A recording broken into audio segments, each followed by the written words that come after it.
All right. Good evening, everybody. Happy Sunday. Hope everybody's having a good day today, man. Um, Today we're just gonna keep it open chat. I pinned a link in the comment section, so if anybody wants to join, feel free. This is gonna be open chat to veterans, heroes to hives. Anybody who wants to join and just chat bees for an hour or so, hop on in. We'll talk. We'll talk about some things that I'm gonna try and do here where I'm living with regards to the Heroes to Hives program. Let's see what else. Talk about the bees worked on today. Got the hive stands built. What else? I guess we could start with. Oops, hang on a second.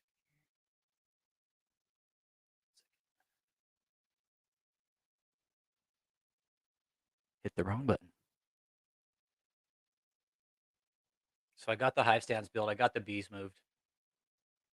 Was out there with them working for a little bit today, and they're definitely pretty upset because when I moved them last night, I bumped them pretty good, and a bunch of them came out. So I didn't went out there, and they were definitely pretty upset about the whole situation. So I didn't get to work with them too much today. The weather here's been real cold. We're supposed to have some more weather here tonight. It's supposed to get down to like the 20s, so they're staying in tight tonight for sure. Take a peek here. Let's see what the weather's doing. With regards to projects, me and my mentor we're still working on getting a breeding program together. That's something we've been talking about here for a little bit. Um, we want to start a breeding program out here in Texas where we live, and see if we can get a bunch of veterans to run it. So that's what we're working on right now. Let's see here. Let's take a peek. So yeah, it's supposed to be cloudy, cold tonight. Showers in the morning. Light rain. Yeah, we got some cold weather still. Who's watching? Let yourself be known, man. Say what's up. Unless you're just out there trolling. If you're trolling, just don't bother. Can't stand trolls, man. If you're gonna troll, be a troll and come in the chat or join the chat.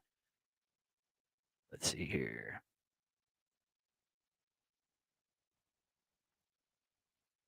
All right, yeah. So weather next couple days, 40s and 50s, and then it looks like it might start warming up. Let's take a peek here, because ultimately weather plays a big deal. Hey, what's up, guys? Edward, good to see you. Hey, guys, what's up? Good to see you guys. Good to see you. Keep it open chat tonight, man. You're welcome to join. The link is posted right there. Let's talk bees for a little bit. Let's see. Yeah, we're going to start warming back up. Okay, so after this week, check this out. After Christmas, all right. So we're going to have some weather. It's 57 tomorrow, light rain, partly cloudy the next, 56. AM clouds on Wednesday, 57 on Wednesday, 63 on Thursday. Friday, Saturday, Sunday, the weekend of Christmas. So it's 35 on Friday, sunny, 41 on Saturday, 51 on Sunday, 59 on Monday, and then that following week, it's jumping back up into the 70s. So it's going to be nice weather, mostly sunny, nice and warm. Yeah, we're getting cold. The coldest for us is going to be Friday the 23rd, it looks like, Mike. Friday the 23rd at night, it's going to get down to 17 degrees. It's going to be a cold one. Well, nope, I take that back. Thursday night, it is going to be cold, 15 degrees. I know it's not cold if you guys are like, shit. But down here in Texas, like, that's pretty cold for us, man. When it gets down below 15, 17, the nights, yeah, so the nights are kind of 15, 17, 21, 29, 37. And then the following week, I mean, going into January, the weather's already turning around. It's already starting to warm up in January. So hopefully we'll start seeing some more activity out here. Let's see here. No, that is cool. I know, Mike. You guys get that blister cold up there, though, man. You guys get that cold, man. Northeast Arkansas. Okay, that's good. Thanks for sharing that, man. Because I think that's important. Like, that's something I want to talk about. I need to get my mentor involved in that. I really need to get him signed up.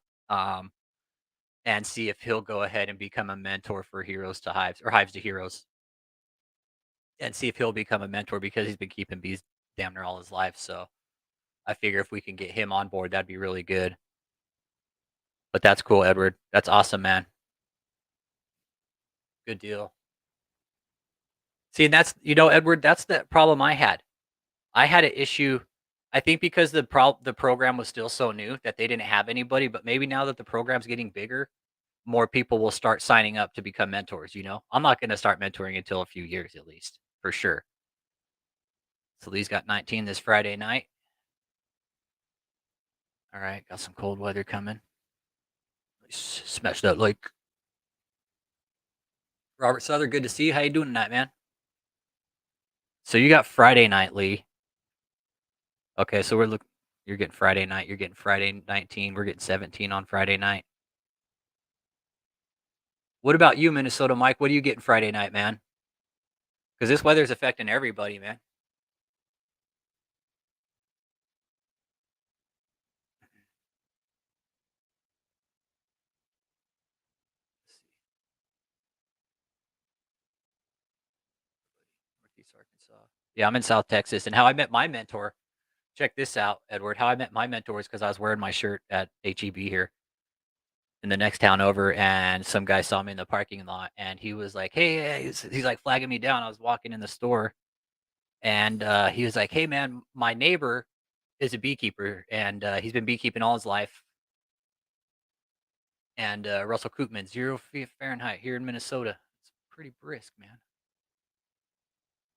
And he flagged me down, and I gave the guy my number, and John ended up calling me, and that's the name of my mentor. And next, pretty much the rest is history after that. It's really nice. I can call him anytime I need to. I really want to get him over here one night and just get him talking, man. I really do. I want to get him on camera and get him talking, and just get him talking bees. That way we could pick his brain a bit because some of the stuff he's doing. I was talking to Bob Walker today, and I mentor now, but not to vets. See, and that's where I'm mostly going with. Like, I would like to see a lot more. This is just me, though, man. Maybe more mentors to vets. That would be cool. Having a surplus of mentors that way when there's vets that could use a little one-on-one help, they could get that extra one-on-one help with the mentor. Because I mean, let's be real here, going into bees your first time, it's a bit nerve-wracking, guys. That's good though, you're still mentoring, man. That's what matters is mentoring. Northeast Arkansas. Yeah, I'm in South Texas, San Antonio area. Minus 10 to 15 Thursday morning. Absolutely a plethora of mentors would be fantastic all around. Yeah. Heck yeah, Mike. That's why I need to get my mentor signed up. I'm gonna see if I can sucker him in to get signed up to be a mentor here because just some of the chats I've done around here, I've met other veterans. The removal we did, that was with another veteran, and I found her in a Texas Bee Supply chat, and she lives a couple towns over, and she's like, "Hey, can I go with you guys?" She's like, "I don't want to impose, but can I go just so I can get the experience?" I was like, "Yeah, what? Come with us. Hell yeah, come." Actually, let's see if we can get her in the chat. And her name is yeah, nice lady. Um, so yeah, she went with us, and she was all about it, man. She was all about it. Even my mentor said, he's all, "Dude, that's hardcore." Like after we were done with the whole deal, he was telling me, he's all, "Man, that's hardcore. Like that chick went out there with us, like, for not knowing a couple of dudes, and she went out there and banged out a cutout with us without question." And he was really floored by that. She did. She went out there, she got right dirty with us. So it was really fun to have her out there with us. And I'm hoping we get to do more together because I think it'd be a lot of fun. Yeah, I would too. See, okay, and that's the program I'm putting that together out here. Well, trying to. I've had one RSVP so far. I've put ads up on Nextdoor, Facebook, hung other things around town, and a lot of the ranch stores around here because I live in an agriculture county. I live in outside of San Antonio. I won't say exactly where. Um, well, and here's the thing, Edward. What I'm gonna kind of push here on my channel is Hey, man, the whole reason Heroes to Hives was built was to help veterans with mental health, right? And what I was talking to one of my friends about is putting this program together, and I think it might have been Bob. It was Bob. Yeah, it's Bob. Sorry, Bob. Shout out to Kodiak and Bob Walker. All you guys. Shout out to all you guys. What Bob was saying is like, hey, maybe the veterans don't necessarily want to keep bees, but they want to come out and work with them as part of like mental health rehabilitation, right? Because the whole Heroes to Hives was based off reintegration into a normal social life with families, uh, friends, and because of soldiers coming back from deployment, right? Come back messed up sometimes, right? And that's why this whole program was formed, and that's why I'm pushing it. Um, I think it could do really good in the right areas. And if more veterans would get involved in it, I think it could definitely, you know, there's definitely something here that could be exploited in a really good way. I think it's just getting more people involved, getting more mentors. And I don't think for hives for heroes you have to be a veteran. I think they just want mentors in general. So yeah, oh dude, it helps me with anxiety big time, dude. You have no clue, man. Even when I'm not working with them, even when I'm just out there working in the yard, you know, just cleaning up the yard, making the yard nice for them, like, whatever it takes is as part of that process to keep the bees healthy, I'm still applying myself to that part and staying focused. That's what the whole process is with beekeeping is staying focused, being present in the moment, being with your bees, because the bees are gonna tell you if you're not paying attention. They're gonna sting you. They're gonna tell you, "Hey, you're not paying attention. You're moving too fast. You're banging stuff." Um, my bees definitely told me they didn't want me out by their box today. They were definitely very adamant on that, so I had to stay away from the yard today for the most part. Yeah, man. They can. They can, dude. Yep. I believe they can, man. And the whole Heroes to Hives, when I first took it, um, they were talking about how veterans make really good beekeepers because of their attention to detail.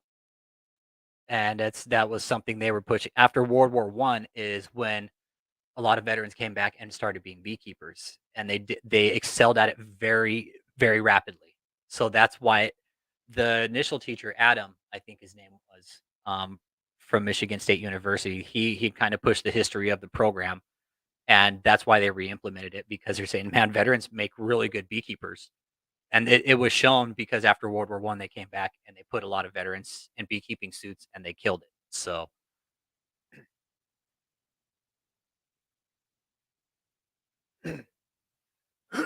so yeah, that's kind of where I'm going with this. The channel is really to help me remember stuff so I don't forget stuff.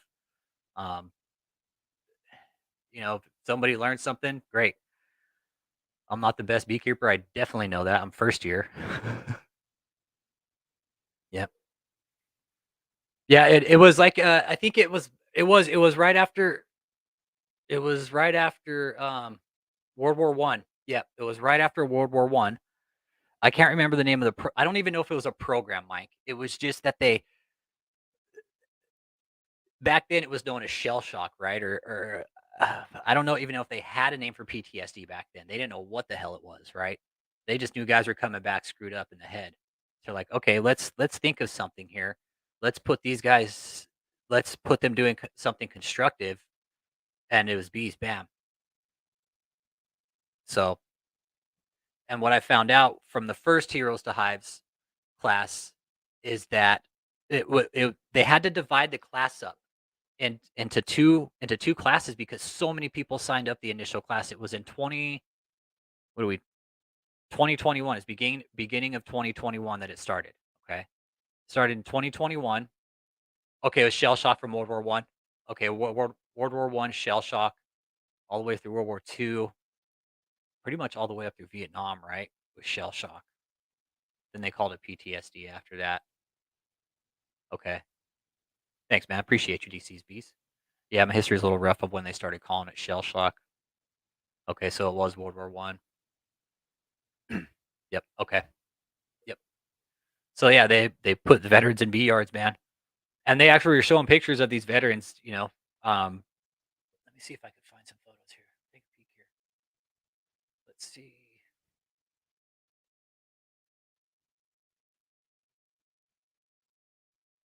War I.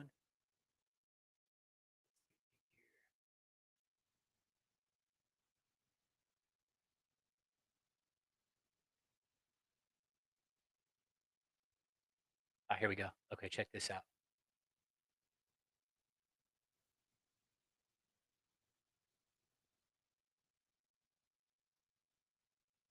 All right, here we go. All right, check this out. These are all veterans right here. Look at these guys. Check this out. This is such a dope picture. This is like the coolest picture. So these are all veterans. Look at these guys. They're still in their greens.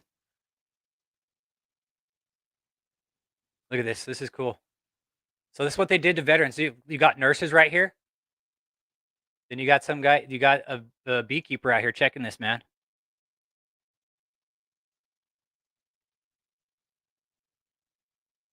Look, veterans right here out in the bee yard. Check it.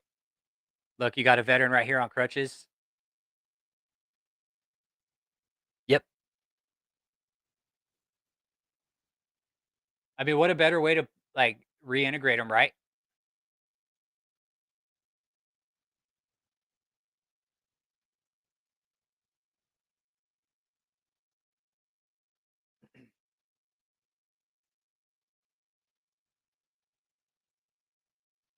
Yeah, this was the one they showed in Heroes to Hives. Was right here. It was this guy right here. Pretty cool, man. Right, Jennifer Jameson? Check it. Like the nurse is kicking it right there with them, man. That is what's so cool about it. And think if we could have like some mental health, specialist on site while they're actually doing the beekeeping. I mean, how cool would that be? Because not only do in Heroes to Hives they talk about mental health, but also addiction processes, of because veterans don't only deal with mental health, they deal with addiction too. Alcohol, drugs, you name it, you know. Maybe they have some sort of other abuses in there. Yeah, right. Bees and dogs. Love me some bees and dogs, man. Yeah.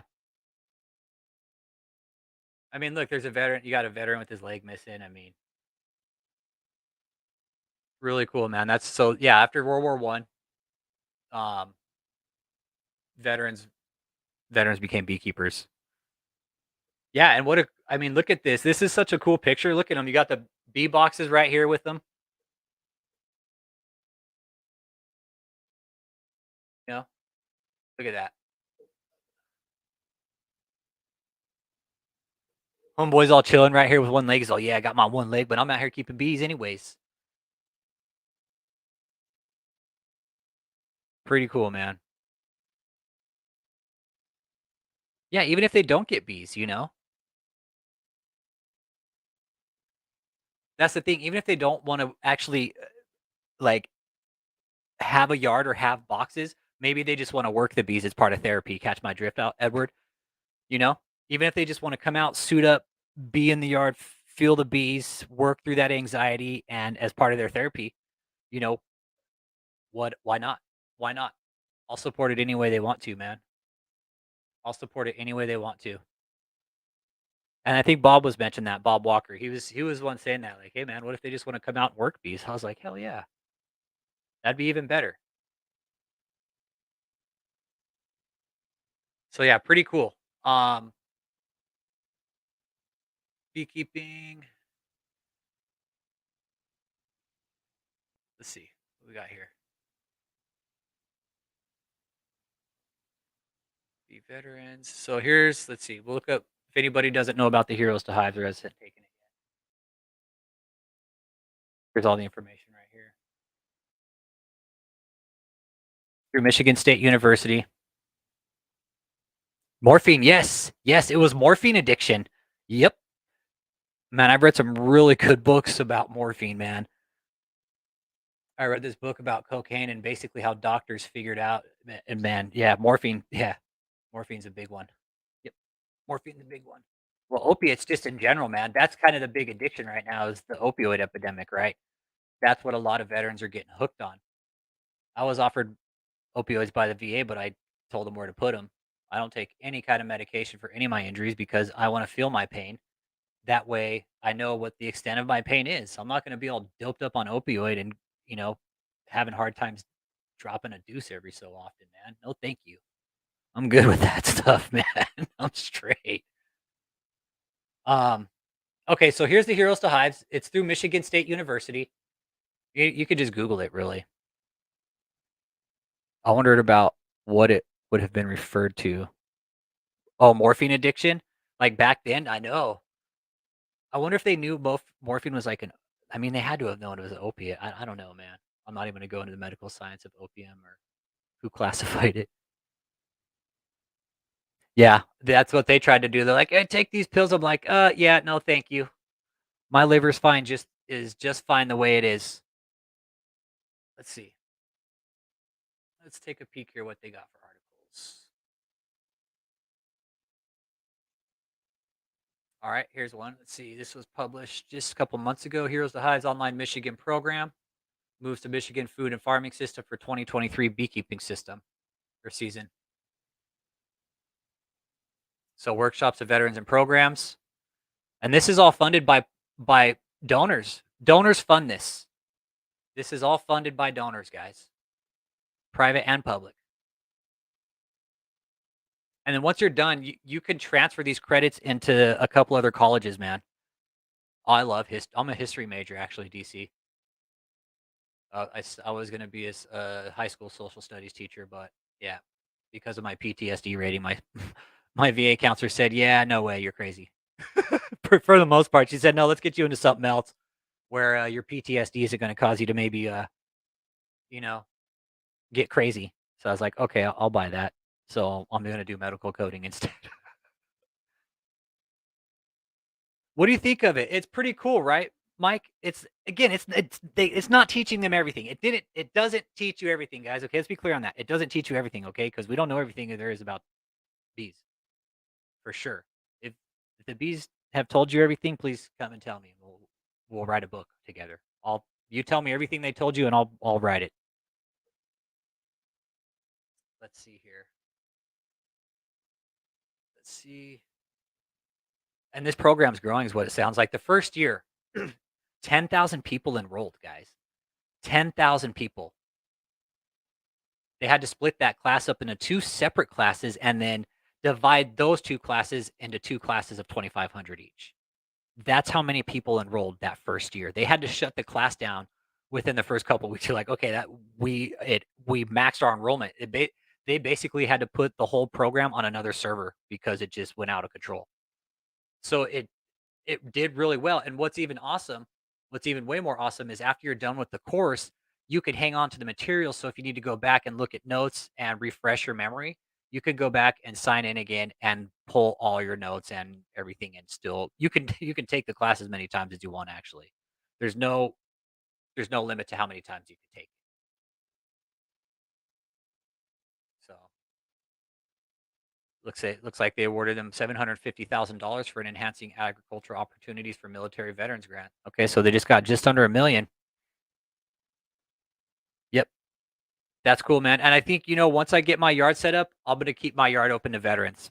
Definitely just to veterans only. I think I'll do that. If you're a veteran and you want to come out and suit up and be in the yard, not even work, but just be there, hey, you know what? I'm down for that. I'm down for that. I won't just have anybody out to the yard though, because people here steal your shit. So I'm not gonna do that.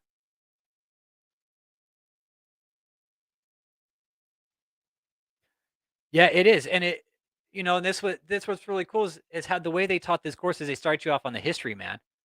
Yeah, you can take your time. Yeah, it's very low stress. It's very low stress. It's very easy. It's very I don't want to say it's they make it so you can pass it. They don't put the high stress on you. They really don't, Jennifer, right? It's a very at your pace course, very understanding. Yeah, the credits transfer. They transfer into I can't remember, Mike, but you'll have to double check me on that. But I think it's only like a few credit hours, but it transfers, dude. It transfers into an agriculture class out of another state, dude. Yeah. So these credits transfer. It's a college educated course because it's done. The entomologist gives you the class, a doctor of entomology. So they do give you college credits because it's a whole year. There's one module per month. You do the module, and yeah, once you're done, you can transfer the credits over. You do it pretty much right after the class too. Yeah, great resources, man. Yeah, all these right here. Initiative website. You got pollinators and pollinator website. Ask extensions. I mean, the ask extension is really cool because this thing, this ask extension, what you do, right? So if you're say like, okay, I'm in Texas, right? So I'll go to Texas. I'm not going to do anything there, but I ask an extension. Okay, say I'm noticing a lot of webs. Like I'll put, hey, I see a lot of webs in my boxes, but that we know it's going to be wax moths, right? Then you put, why am I having all these webs? And then you send that out. You put your name and email, and this submits it to a local beekeeper in your area, which is really cool, man. This is a really cool resource that you get when you finish this class, man. This is probably by far one of the coolest. And they stress this one. They're like, hey, use your ask extension because this, you tell exactly your location. Like, say I was living in like Austin County, right?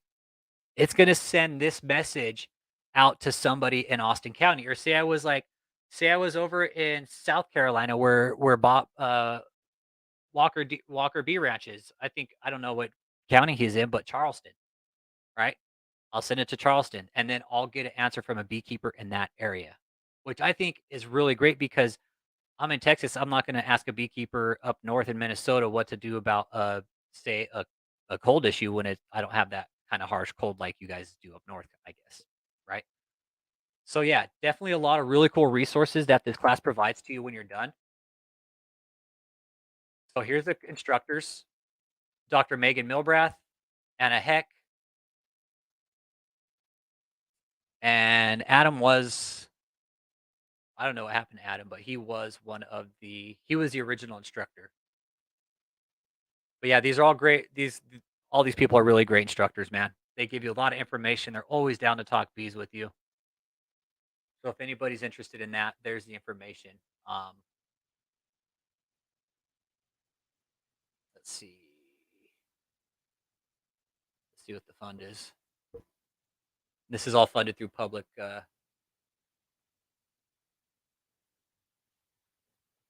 you donate now. Then you could add. You can donate however much you want. You can do it. Say, hey, Mark Miller, good to see you. How you doing tonight? Good to see you. Good to see you. Yeah, Mike, I think that's pretty cool about the credits too, man. Really do. It's like a little more of an incentive, you know.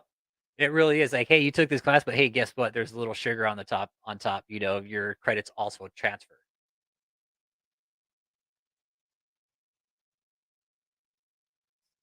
When you look at the model of a beehive, it is very much like a military unit.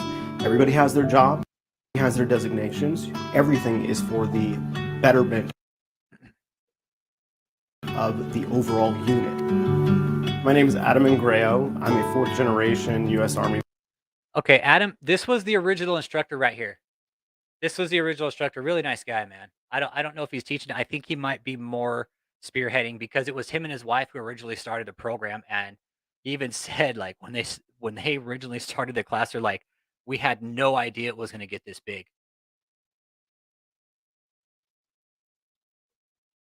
Yes, nectar plants. No, I stress that too, Mike. I stress that too. Nectar bearing plants, man. I think I'm right with you, brother. I'm right with you on that, man. And that's one thing they stress is beekeeping is not only about beekeeping, but also being an effective pollinator. Like, hey, uh, plant nectar bearing plants. Tell people how they can help. Right? Start telling people to plant flowers, man.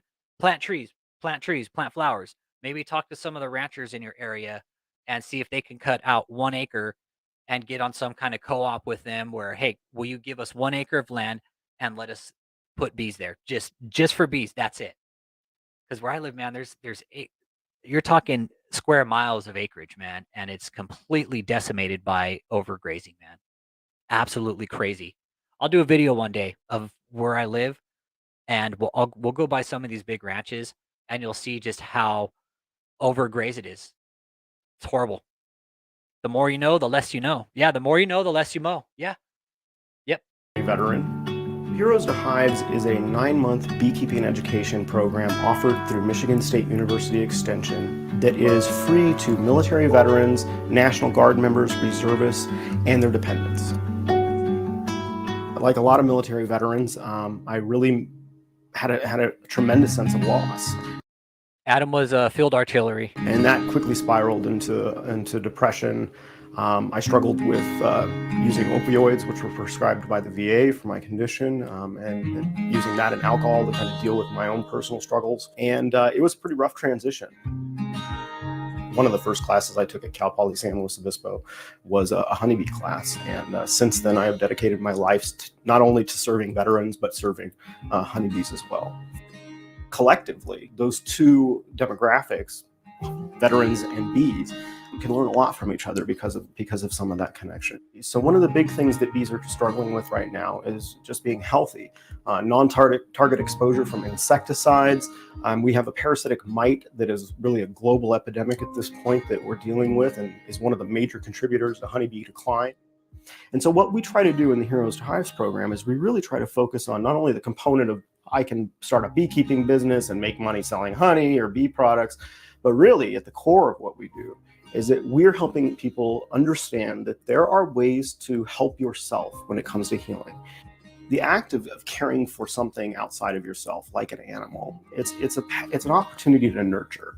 Most of us in the military, that especially are part of combat MOSs, we are tasked with oftentimes destroying things. And so the ability to come back to something and now offer nurture rather than destruction is something that's very healing in and of itself. And so what we look at beekeeping is this opportunity to practice mindfulness and be in the present. And I don't mean that to be a pun. We are trying to be in the present. And when you're working a beehive, if you're working quick, if you're smashing bees, if you're not being aware, if you're not being present, the bees are going to react, and they're going to react in a very negative way. It's not being in a VA clinic. It's not sitting with your psychologist or your psychiatrist and trying to talk about mindfulness or practice in that realm. It's being in nature, being present with the cycles of nature. We now have alumni of the Heroes to Hives program that are going out in their communities and teaching beekeeping. When it comes down to it, Heroes to Hives is a community development program around veterans. It's getting us together around bees. It's having us talk about not only beekeeping, but the hard stuff as well that happened in combat, and making us feel like we have something to offer our communities again.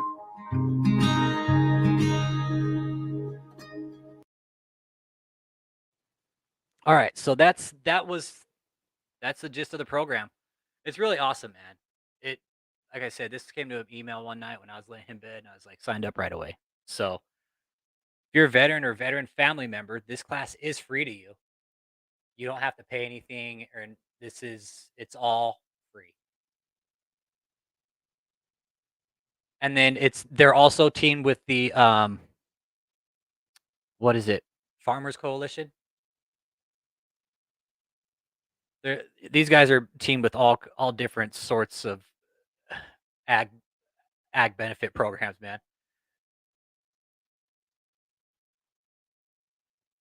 Snap Outreach. I mean, they even have other support groups here. Support resources. Here's more resources. Facebook, YouTube. I mean, it's a plethora of tips and tricks here for veterans who want to get into beekeeping. I mean, they even have like for food resources for veterans who are you know, not making enough money. So this is pretty cool, man.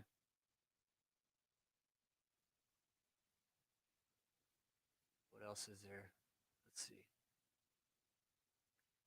So yeah, we got questions, comments, smash that like.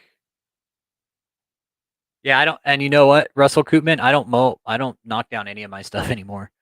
I leave everything up. Thistles, I leave it all up, man. I leave it all. Everything. I don't cut anything down in my backyard, but I have a yard full of Mexican hats. That's what my backyard is full of, is prairie flowers basically. But when you drive out here through the country where I live, it's I mean, they're everywhere. There's all kinds of flowers everywhere. Trees, and there's definitely a plethora of pollen and resources out here where I live. So I know once it kicks off in the spring. I think this spring is going to be pretty nice because we've been getting a lot of water lately. So I'm really hoping that it kicks off. Anybody's welcome to join the chat too if y'all want to. Just kind of talking bees here for a bit.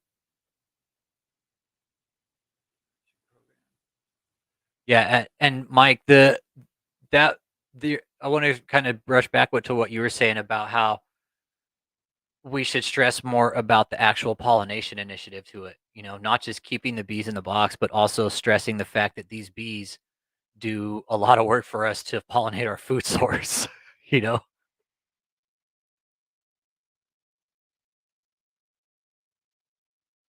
Jennifer, where are you guys from? Are you in Texas?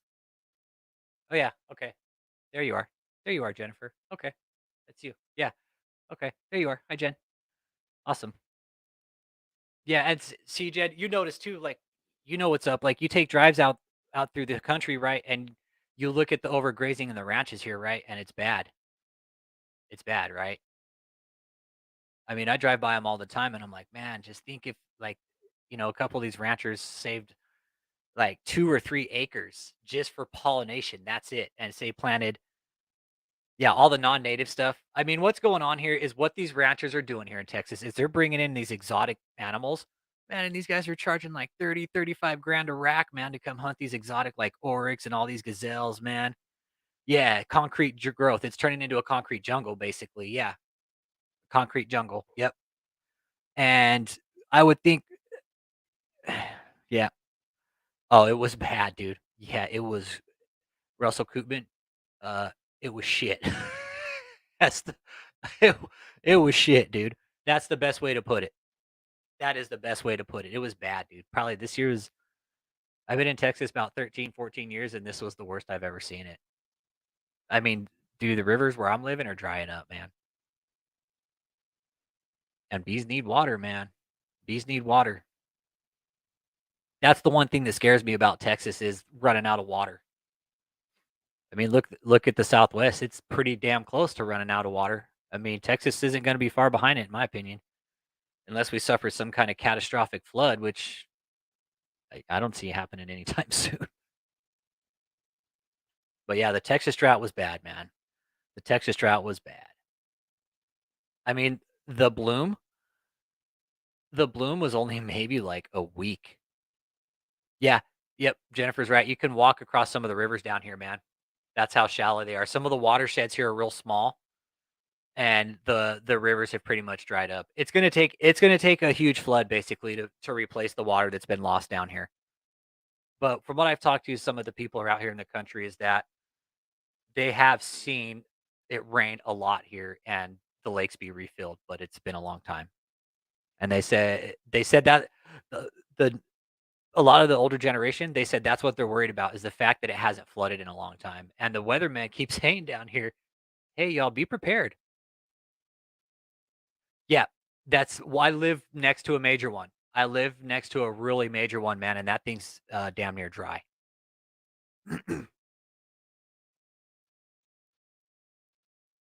Many of my bee friends were getting 25% of previous year honey stores. Oh yeah, remember mentor John? Hey, Bob Walker B, welcome. What's going on, man?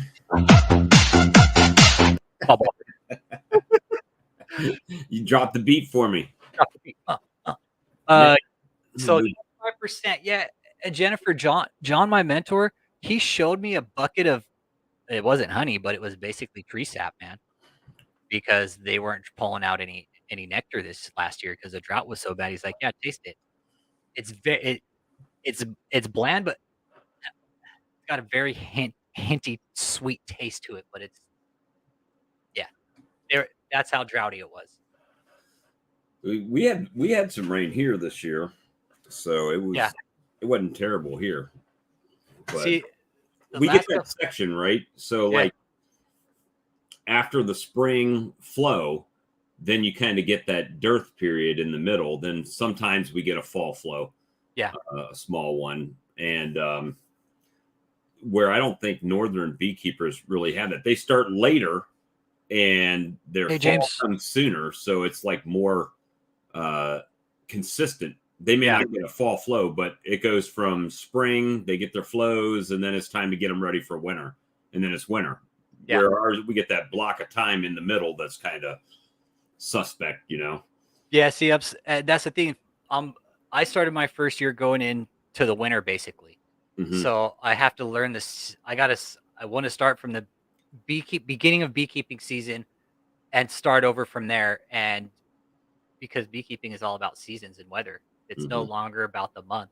It really doesn't matter anymore. It's like, okay, we hit the 21st, which is what, 4 days, 3 days, Right. and the days are gonna start getting longer a few days after that. So Right.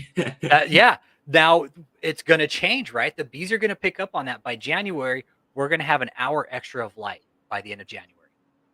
The bees are gonna know that, man. They're gonna start kicking into high gear here within the next few weeks. Well, I made a call today um, to a queen breeder down here, and they make the nukes and everything.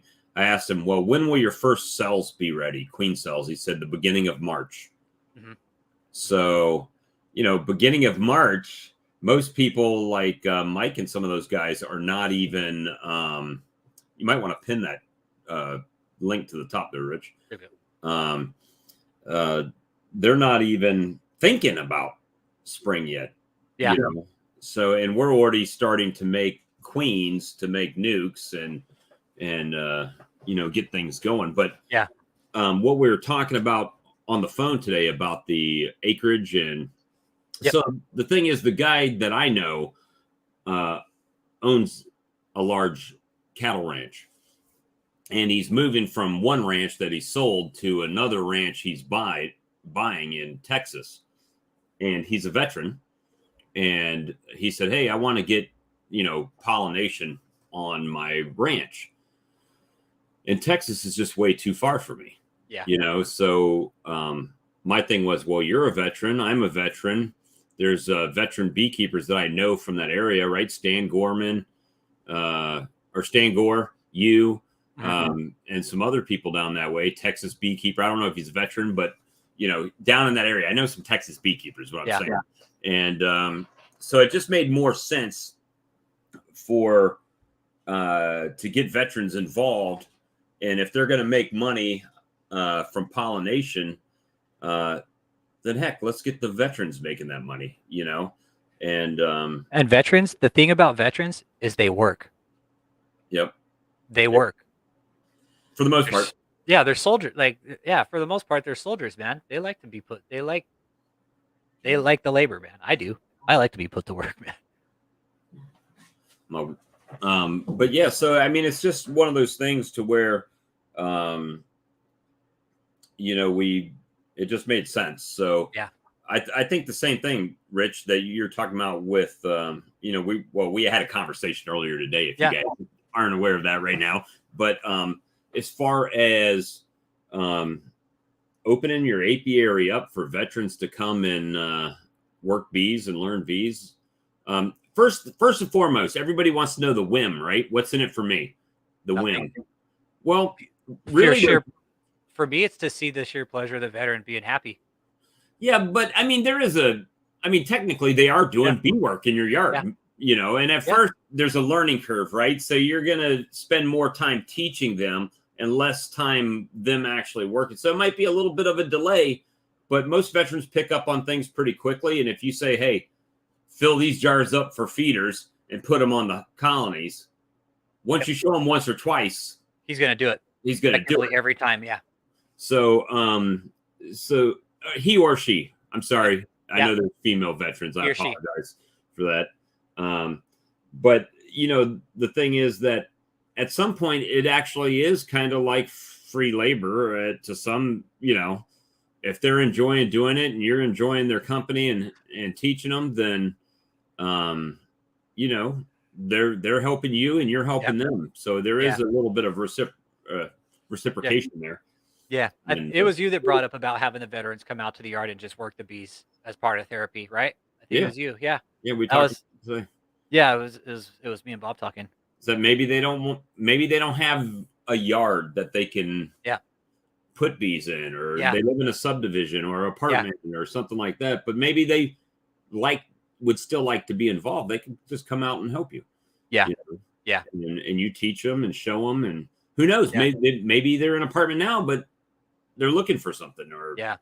whatever. I was out doing a client's house for my business the other day, and he's like, "Hey, I got a friend who's a veteran. He's got really high anxiety, and he hates living in the city." Mm-hmm. And I was like, "Well, hey, tell him I'm doing something out here. Here's my information. Please pass this along to him if he's interested. Would love to have him. And you Regardless never if he know. lives in the city." Yeah. They might love it so much, and you grow so big that you might be able to just hire them. And see, long term, that would be cool because out where I live here in the country, it's like it's huge agriculture, man. It really is. And I'm thinking like, man, we should have like our own food source out here. What the hell's going on? Because where I live, I'm on an acre. I know I could plant and have abundant food sources on an acre. Right. Just by myself. Think if you get a whole co-op, a whole like county doing a co-op like that, and you start having bee yards placed out every 8 to 10 miles, man. Just think of the amount of pollination that could take place in a few years. Right. Yeah. I mean, I think man.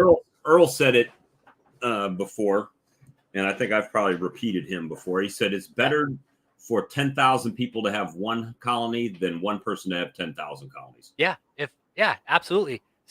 In the town I live in, there's 1,000 people. Say out of those 1,000 people out of those 1,500 had one colony. The whole city would be covered with bees. Oh yeah, the whole city would be pollinated with food. It really would. And it's I'm more along the lines of like, hey, let's create public growing spaces too. If we live in that kind of county, why can't we have public growing spaces in the public parks where people are free in the community to come pick their own damn food if they want? Right. But hey, you got to work the garden. You got to get what you give. You got to put in and get out on the flip side. Right. Well, I mean, I think about anything, and it doesn't matter if it's a swarm lure, a bee business, whatever you're trying to do. You got to have a vision of where you want to be, and that goes even the conversation we had last night to know what your goal is. Figure your goal out before you start, and then build towards that goal. And that way, you have to make minimal changes to your operation as you go. Resizing. Hey, all of a sudden this bee entrance came out. I need to add that to 100 colonies. Now I'm spending $1,000, or something like that. And, try to get your setup right before you start expanding. Yep. What did they say? The 5 P's in the military: proper planning prevents piss poor performance. Proper planning prevents piss poor performance. Yeah. I had ants. I had to rethink my whole yard because of ants. Humbled by the ants. And I had to upgrade my yard, man. You know what, Chris, the bug man, he says he uses axle grease. He just puts axle grease on his legs, and that's what I did. Keeps the bees. Yeah, red axle grease, man. That's what John told me. He's like, this is how I build my yards because of ants, scorpions, snakes, mice. He's like, by doing it this way right here, Rich. He was like, you have eliminated probably about 20 different pests, man. And I'm like, perfect. I'm having ants problems. He's like, yep, do it this way. Perfect. Sure. It worked. It did. It immediately eliminated the problem. Right away, man. And that's the goal is it's like anything with beekeeping. You got to know your environment, right? You got to know what flowers or what blooms, when it's blooming, the temperatures, when your dearth is typically, it's going to vary every year a little bit here and there, but you'll know that block of time. Lee in the chat. What's up, Lee? Where'd you go, Lee? I saw him sting that like button. He's in here somewhere. And it's just kind of planning it out ahead of time. Yeah. And that's the bit. I think as a first year, that's the thing I did. I had a plan while I was going through the class. I made sure I had a plan because I didn't want to be caught with my pants down technically, which I was with the ants, because it just shows how unpredictable it can be and how quick and how willing you have to be to cover down on that process, because we want healthy bees, right? I do. I know I want my bees healthy and happy. I know I don't want them stressed out over little shit like ants. Right. Something that I can mitigate myself. Why have them stressed when they need to be out working? So I'll do whatever it takes in the end to make sure that my bees have as little stress as possible. Now, here's a question for you. So I've been essentially friends with you ever since you started your beekeeping journey. Like when you dropped your first video, right? Yeah. So, I guess the question would be, how has your plan changed from where you initially thought you would be? And your comments for me was, I'm just going to catch swarms, and then when I catch swarms, I'm going to box them, right? Mm. And what was my thing? I was like, yeah, you might want to buy a couple, Yep. right? And Yep. you held out, and you got a cutout late in the year. Thanks, Lee. So, but how has your mindset changed as far as that? Did you wish you did something different, or you pretty happy with what you did? I mean, just a little retrospect on how your first year. Yeah, I think so, because the whole Heroes to Hives it teaches is mental health, man. It teaches you mental health, patience, acceptance, Right. understanding the process, not rushing the process. You know, I was being told all kinds of different things, do this, this, this, and this. You know, I was like, I'm just going to let the universe wait it out and let them come to me when the time is right. And I own a business on the flip side. So when I had my clients come to me, they're like, hey, you do bees? I said, yes. They're like, well, hey, will you come take these bees off our property? Because we don't want to kill them. And Jennifer was there with us. She was at the cutout. That I felt a lot more, I guess, in that sense, waiting to get the bees. You know, the fact that they came to me at the right time when the time was right to get them. Right. You know, and that part of that was not rushing the process to hurry up and get the bees in a box. You know, it was because I really was. I was anxious. I was anxious to start the process and have working bees and have them out there in my yard. But also, it was more about like being patient in the process too. Because Well, and let's just be clear to everybody listening. You could have gotten some freebies from your mentor. He offered to give them to you, and you were like, "Nope, that's not what I wanted to do." yeah, I wanted a swarm trap, but learning that process is we had a shit drought in Texas, and when you have drought, you don't have swarms because there's not an abundance of resources. Bees are going to swarm when they have an abundance of resources. Right. Yeah, it is. Thanks for the question, man. It is. You have to think on the fly with this. Like I said, I had to change my whole stand setup because ants, man. That had to happen overnight, basically. I've been having ants. I've been wanting to do that, but I just had to have the time and place to do it. So I had the time and place Right. to do it yesterday. And For me, it's time or money, right? Either I have the yeah, time and no money, or the money and no time. yeah, yeah. So it's And it does. One thing I can tell a first year beekeeper, hey, is it costs money, okay?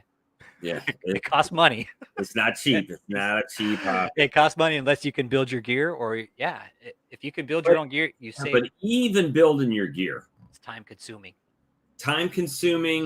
Mm-hmm. And unless lumber's dropped significantly lately, and it may have, but Yep. it got to the point to where you could buy a pre-made box for what I could make it for buying the lumber. Yeah. Right. So it was like at that point, it just became easier to just buy it. I mean, I like doing stuff like that occasionally. Yeah. When I want to. Yeah. I don't like to have to do things in a rush to build boxes. If I had time and the resources and could just build them, yeah, that'd be fine. But typically I don't. So I just go with the flow, you know, and try to get things accomplished on Bob time frame, Bob standard time. I'm definitely not wanting the bees to outgrow me. Definitely, that's what I don't want to happen.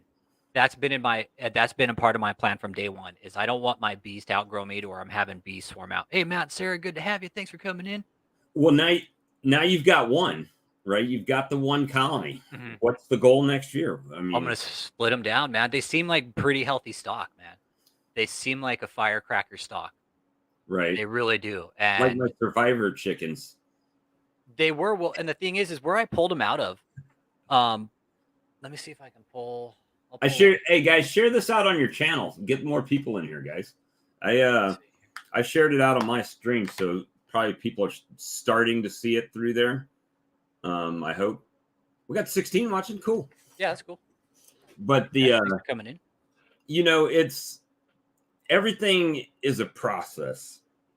Yep. And I know a lot of times when we're on the stream or on our stream, we're cutting up and having a good time.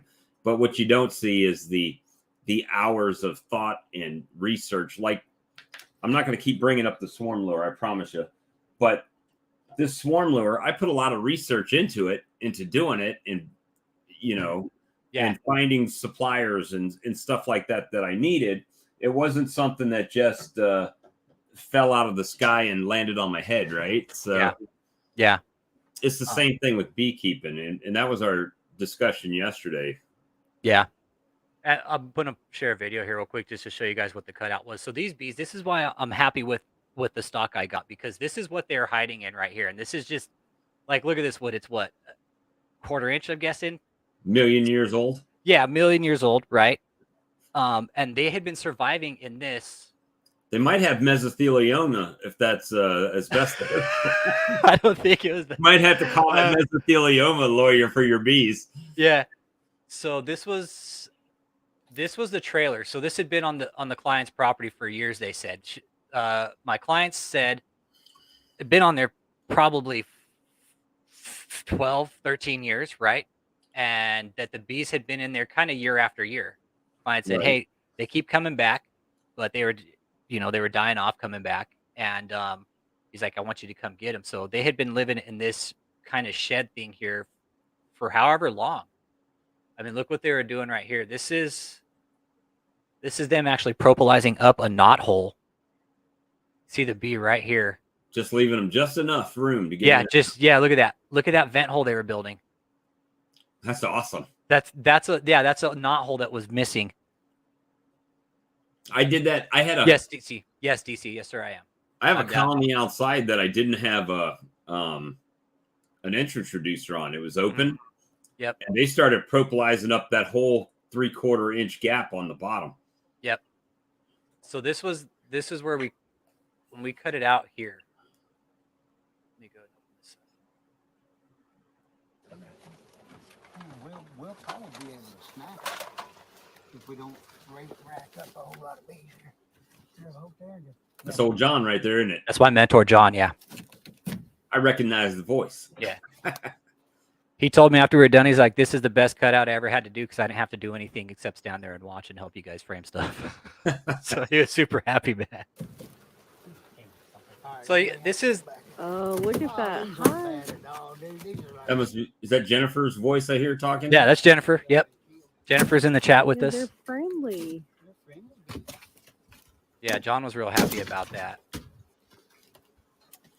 Because he said if these were Africanized, he said, dude, he's all, dude, if these were Africanized, he's like, the whole colony would have been out on us. And he's like, it would have just been a horrible day. But he was like, the fact that we opened them up, we were this, and even my client said, they're like, we operate machinery and equipment around them all day. He's like, they don't do anything to us. Then John's all say, well, we haven't broken their house open yet, But when we did this, and he was just floored. He was like, man, this is, you're real fortunate to get a colony like this on your first cutout, man, especially here in South Texas. So okay. Just go to watching for that. I'm looking for the queen. Okay. They pretty much occupied this whole side right here. And we squirted that smoke and Okay. This is where, just so you know, Rich, this is where all good trauma stories start. Jennifer. Here's these two dudes. Okay. Ready, John? Yeah. Okay. And it filled 3 full deeps, and you had honey off of it too, right? Yeah, there's a little bit of honey, but they came with hive beetles, man. This colony came with a pretty, I don't want to say severe, but a pretty, pretty decent hive beetle issue. Well, that's pretty much any colony you pop in the South, though. Yeah, but this was, it's a really nice, I mean, look at the size of it. It was a nice looking colony. They are. Look how gentle they are, right? Yeah, they're pretty happy. It's a lot of comb. Yeah, there's a lot of comb. Were you able to take any of that excess comb and melt it down? Yeah, I did. I melted down about 10 pounds. Nice. So yeah. All that honeycomb right there. You see? Yeah, look at all that. Look at what they did to this, man.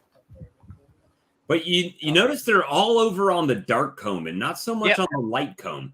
And I don't know if this is drone brood because the No, drone comb.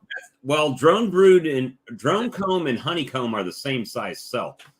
That's why you'll see them like in the spring. It'll be drones around the brood.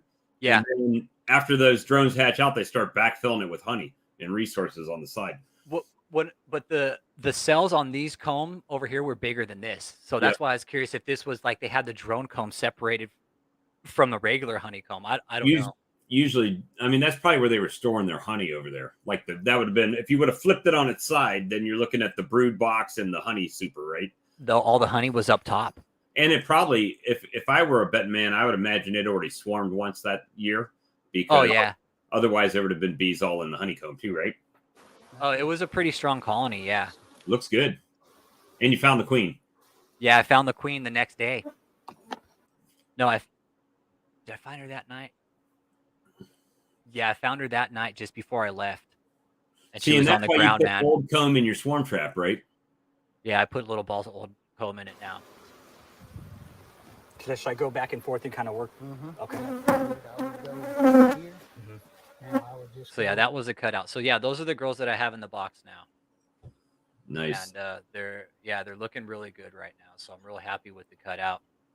Have you been able to get back in them recently with the weather the way it is? No, because I built the stands yesterday, right? And then I moved them yesterday evening, and they kind of took a hard bump, and man, they were pissed. They were pissed. I went out there today. They're like, nope, don't come near us. I couldn't even get near the bee yard today. They were extremely, extremely unhappy with the situation. Well, today it warmed up. I had some flyers, and while I was on the phone with you, I put some pollen sub in their bucket and put out some syrup. But then I went inside and took a nap and missed all the action if there was any. So yeah, they weren't flying too much today. I did get a call from the dirt rooster today. Yeah, Jen, you know what? You know what I need to do? What those bees did is they glued together 3 frames, man. Just yeah, I got to pull 3 frames out at one time, and I think that's the brood chamber is the 3 frames that I pull out. I haven't been able to get in between the comb because it's just the weather's been spotty. Right. I don't want to go in there and jeopardize like Jen, you know the work we did, dude. You know the drive we did. You know, I don't want to screw anything up right now. I really don't. Like that's why it would just let them go till spring.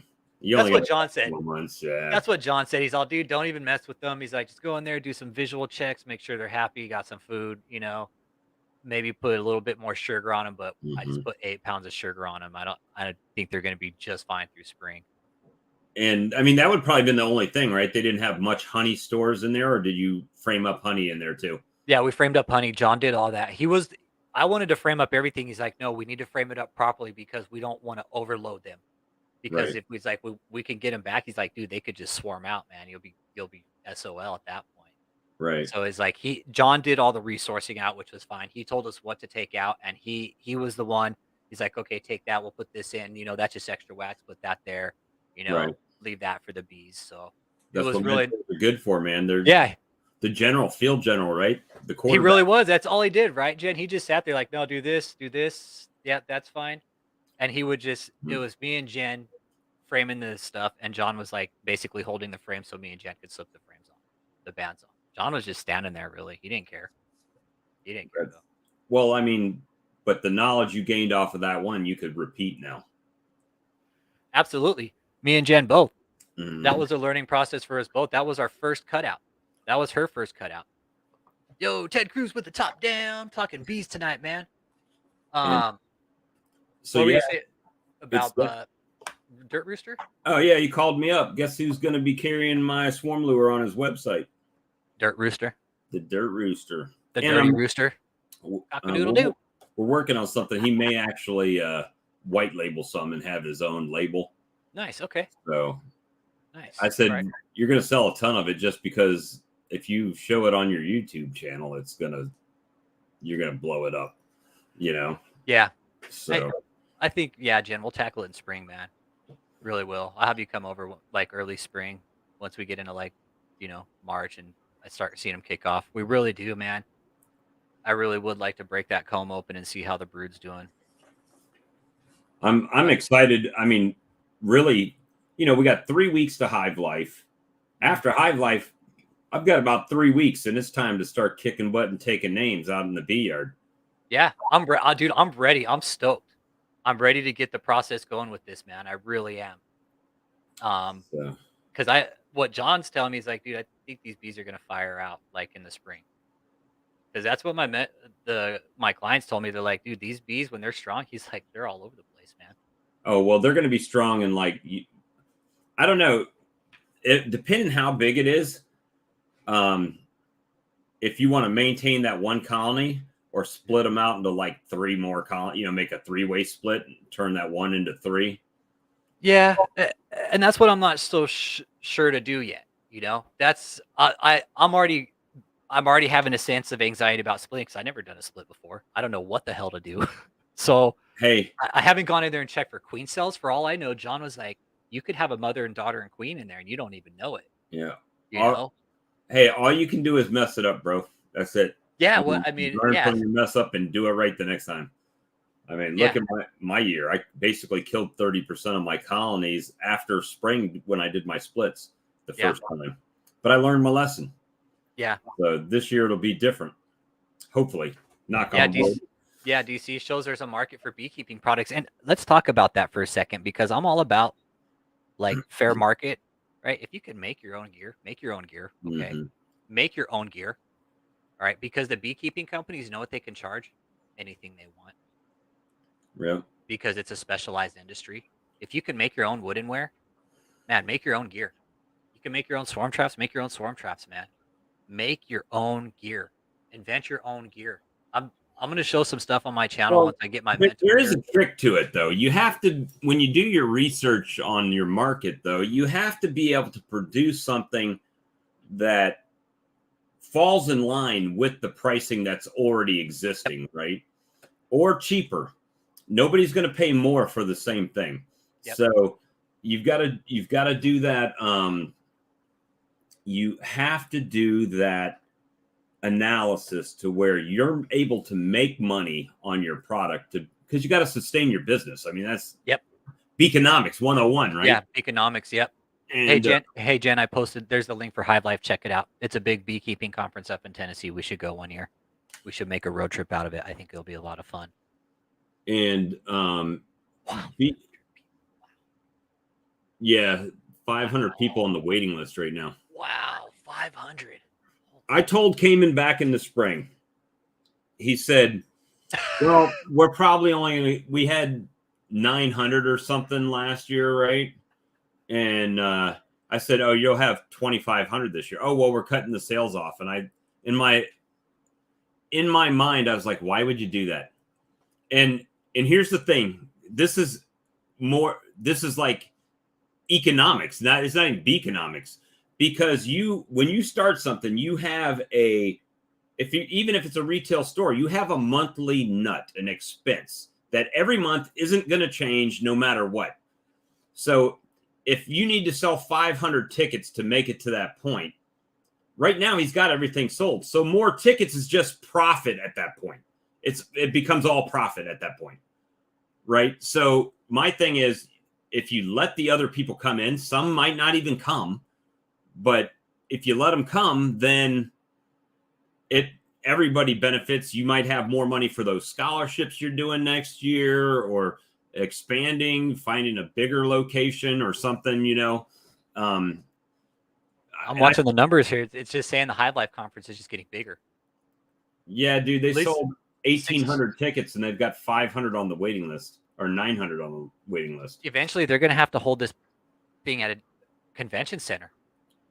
Yeah, I mean, I've You never been to this place, but I understand it's pretty big.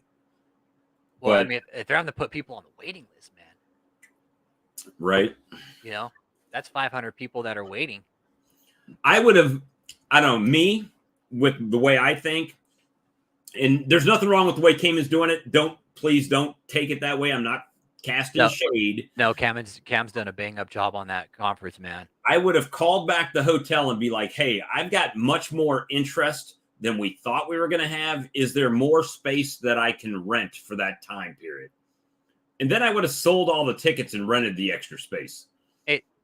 Was that hotel part of the deal when Taylor Swift sold out her concert? Oh, I don't know. Were they part of that deal where they like kicked out a bunch of people? And okay, you're on that list, Robert Souther Jr. Okay. oh right. yeah, and that's On that another list. thing that Dirt Rooster said that came and told him that any extra tickets were supposed to be turned back in. Like if you bought one and not going to be able to use it, that you had to turn it in for people on the waiting list. So I actually sent Cayman a message and explained my situation, that I have a ticket that somebody else bought. So I'm trying to figure out if even I'm going to be able to use that ticket at this point. I'm with you, DCBs. The market is bigger. Yeah. I think the market is bigger than what a lot of people think. Mm-hmm. Yep. Well, not to mention, guys, this is an anomaly of YouTube as well. Yeah. Every YouTube beekeeper is talking about this stream, which only brings more attention to it. You know, so it's only going to get bigger as long as there's more people, you know, getting out there. But I mean, 1,650 sold plus vendors, dude. Yep. 1,650 vendors, dude. And then all of those vendors have discounts on their gear, and they're doing pre-sales. I've got my little swarm lure is going to be at least in 3 locations, possibly 4 locations within there. Well, dude, and you're already selling your product up in Canada, dude. Yep. So it's well, selling and sold are 2 different things. Yeah, big difference. You're selling is it's sold, right? You sold selling it, but like it's cash. Yeah, it's not sold until you get paid from your vendor, So, right? You know, I've got 2 vendors that have actually ordered and paid for it and gotten it, and I've got another one I'm bringing it up there. Actually, 2 vendors I'm bringing it up there at Hive Life. So yeah. Well, I think what Cameron did, like he didn't expect it to blow up as quick as it did. Right. I Well, I understand. I mean, that's not a bad thing. Within his abilities, but yeah.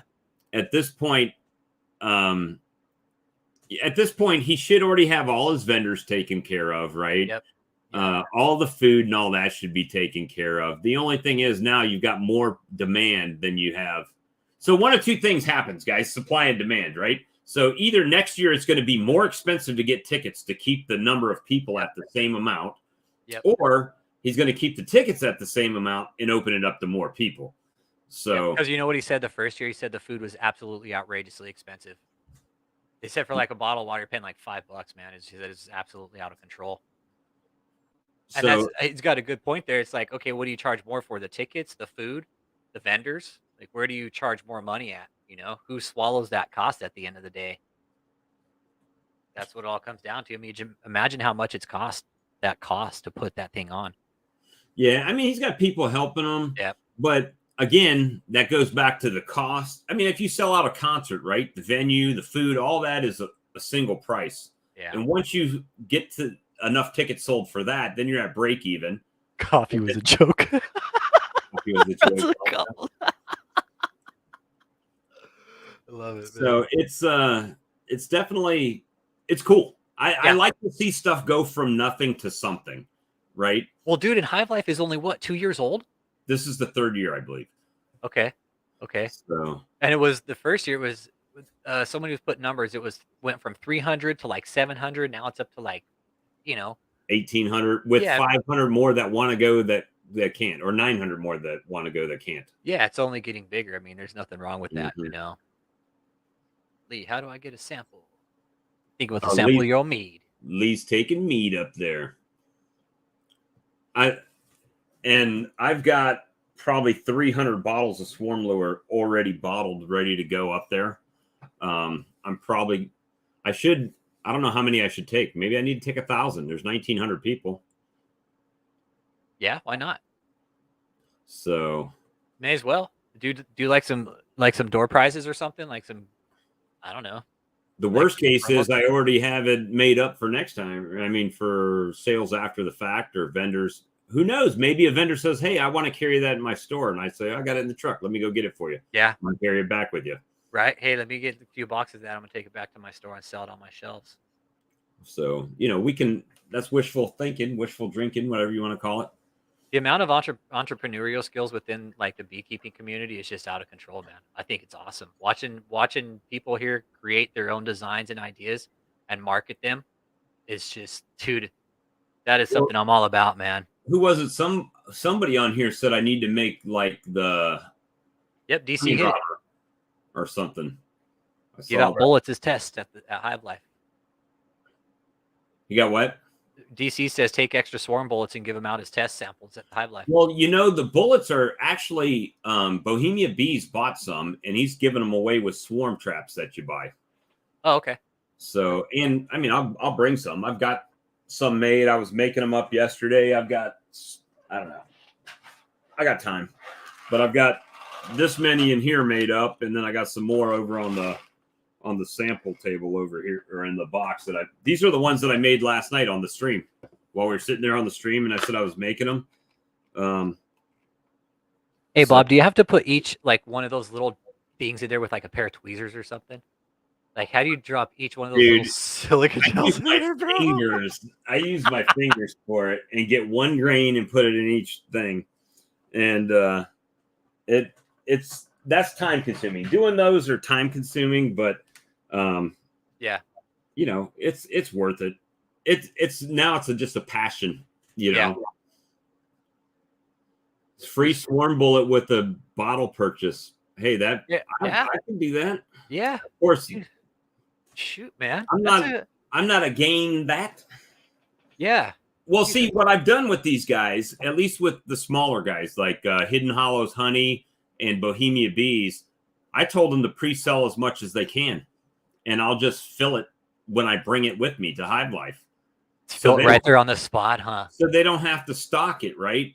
And it gives me a little bit of extra time, and I can just bring it up there with me. And if they run out of what they have, well, hell, I got 1,000 bottles in the truck. Let's go. Let's rock and roll. Don't stop nothing. Yeah, keep the train moving. I think you're onto something there. Minnesota Mike. What up, Mike? Welcome.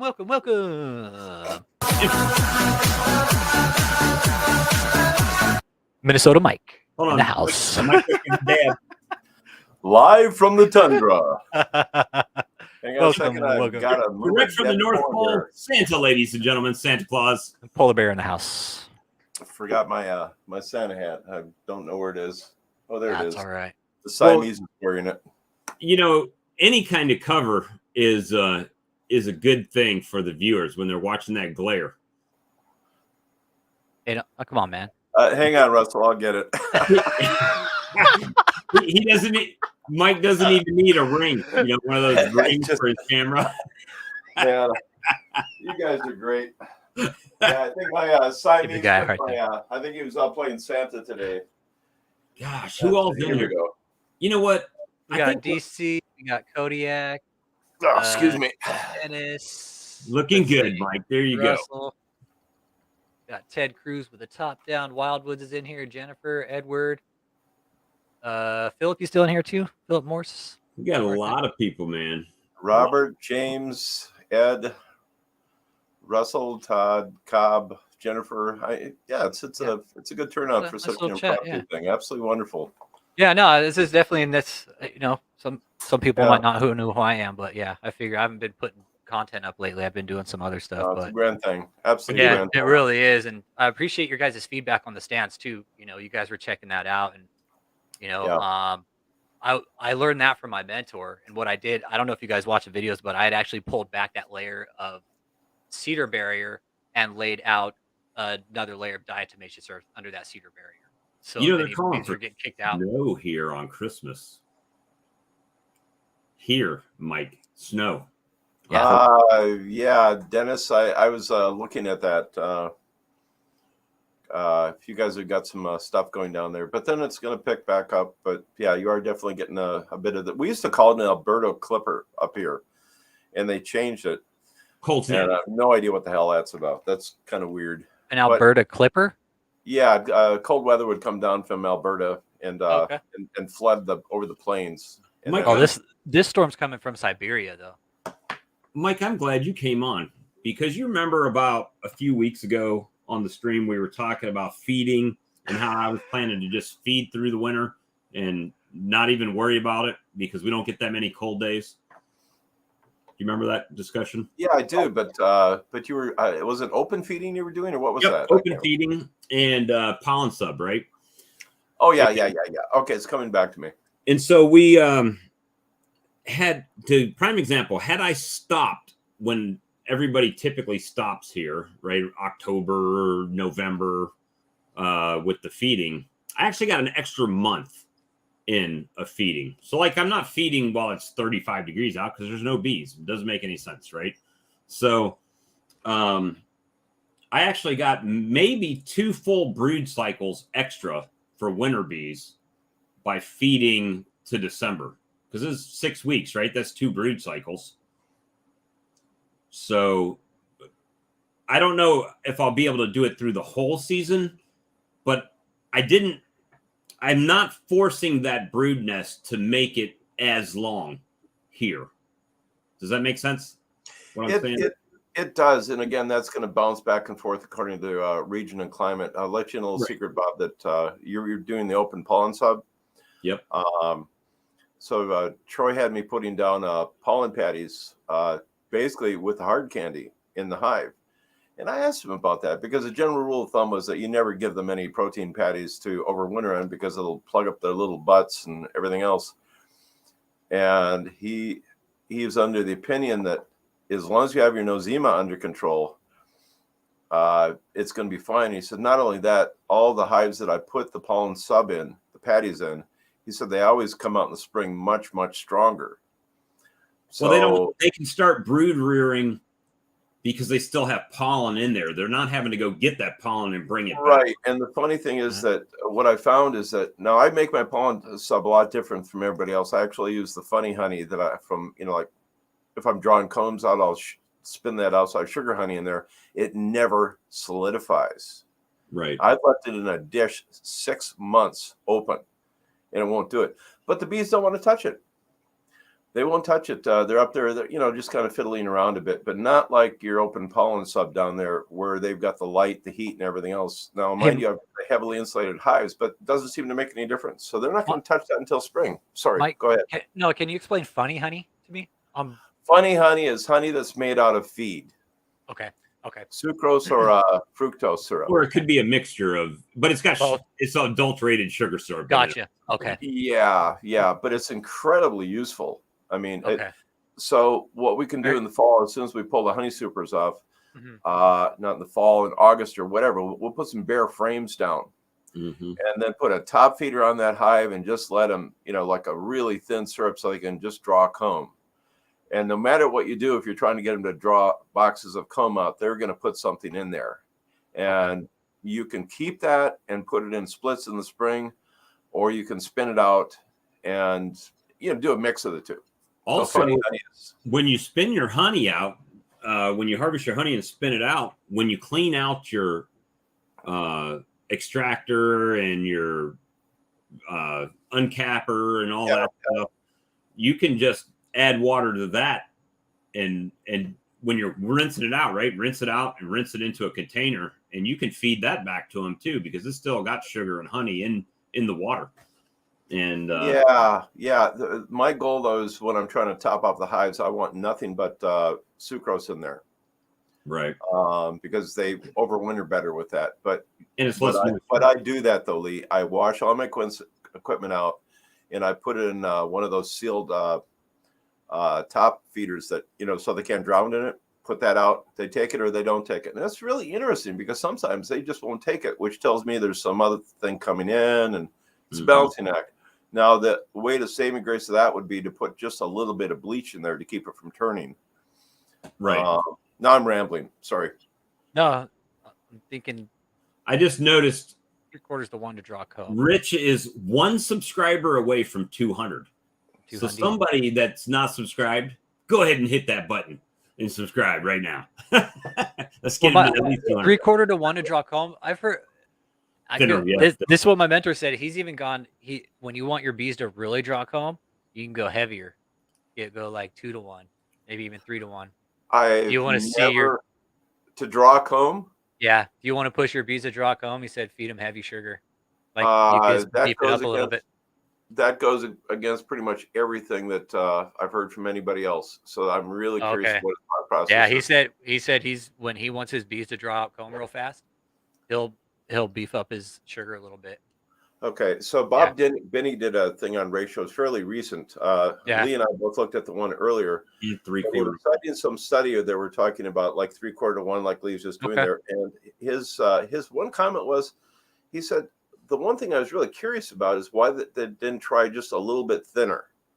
You know, like Thin it out a little bit, instead of making it heavier. half to 1 instead of 1 to 1 or 2 to 1. 3/4 to 1, yes, that's what they stopped at.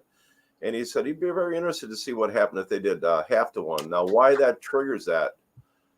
I suspect when it's coming in that thick, they want to store it. That makes more sense, right? Yeah, but if it's really thin, it simulates like the nectar, because nectar is really thin. And if they have nectar coming in, they're going to draw a comb to make space for it. That's just my understanding of it. And anybody so the else heavier stuff makes sense. Yeah, so Lee will jump in all over that. Yeah, okay. Usually like to store the heavier. Thank you, Lee. Okay, cool, man. You're at 202. I'm here to learn, man. I'm here to learn. I'm learning shit Do that again, every day, Bob. man. What were you doing back there, Bob? 202. We were at 202 subs now, so you broke 200. Oh, wonderful. That's Right so on, wonderful. cool. Right on.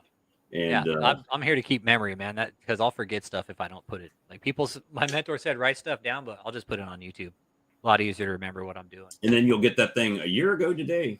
A year ago today, you did this on YouTube. Congratulations. All you gotta do is go back to and where it says you posted it a year ago and look at what was I doing a year ago? Yeah. 2 years ago. So Russell brought up a really good point there about Randy Oliver. And my only question about that, and Russell can argue with me about this later on. We don't argue. We have fun bouncing things off one another. But he is in a different climate, though. He's basically in a kind of a desert climate there. And I wonder how that affects the heavier stuff. I have no idea. I am too. I'm in South Texas where it's drought climate. So your mentor might be absolutely right. And Randy Oliver, where he is. Right. I'm all about bringing up arguments really and proving interesting. things. Yeah, it really is because we're down here in South Texas, right? Yeah. And if you guys looked at the South Texas weather for the last 2 years, all right? Me and my mentor have done the research just with the adverse weather patterns. Just in America, the last 2 years, the last time we had weather where we had these really harsh temperatures, everybody's felt it the last couple of years was in the 1930s, man. Oh, I was just going to bring it up. 1930s was the last time we had this really crazy weather. Dust Bowl. Yeah, the Dust Bowl, pretty much. Yeah, the Dust Bowl, the cold weather. We lost my mentor. He said he lost about 30 colonies to the cold this last year, and he said what he did was to rebuild the wax. Was he overfed them sugar, and that's the thing. I don't know where Bob Benny is, but I'm down in South Texas, Georgia. Okay, yeah, and see, North Georgia, like mountainous Georgia. Yeah, see, I'm down in South Texas where it's we're in the drought. We had like a 30-day nectar push this year. We had hardly any nectar come out this year. It was that bad of a drought. I saw flowers bloom here maybe 45 days, if that. That's being generous. Okay. It was a very, very short, harsh bloom this year. Bad. It was real bad. And that's what my mentor's been telling me. He's like, you want him to draw comb? He's like, you feed him 2 to 1, man. I'm like, okay. And he's been doing it down here in Texas for 40 years. So I'm all about it. I'll try both ways. I'll put a thinner mix in one colony and a heavier mix in another just to see what happens. Hey, yeah, and Russell brought up a really good point too, as well as Lee. My mantra is it's regional. It's regional location. It's regional. But as far as what Russell put in there, it's a time of year. So if you have a different time of year and you have really thin nectar come in, will they draw it out? How does that work in a dry, hot environment when you don't have a balance of pollen coming in? So maybe that's a trigger there, Russell. That's a really good question. Anybody want to take a stab at Dennis here? That's a good argument. Well, he's an hour north of me. That queen will not mate.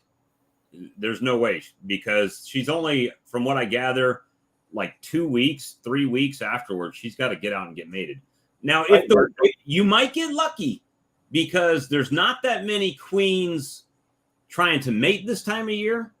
And if you get one of our crazy warm 80, 70 to 80 degree days, and she does get to fly out she's going to have the pick of the litter for drones, right? Because she'll be Yep. the only queen out there. So But you might get lucky, but I'm going to say your chances are low on that one. all right, here's Philip Morris talking about our nectar flow. It was bad, 35 pounds when he's expecting 300 to 500.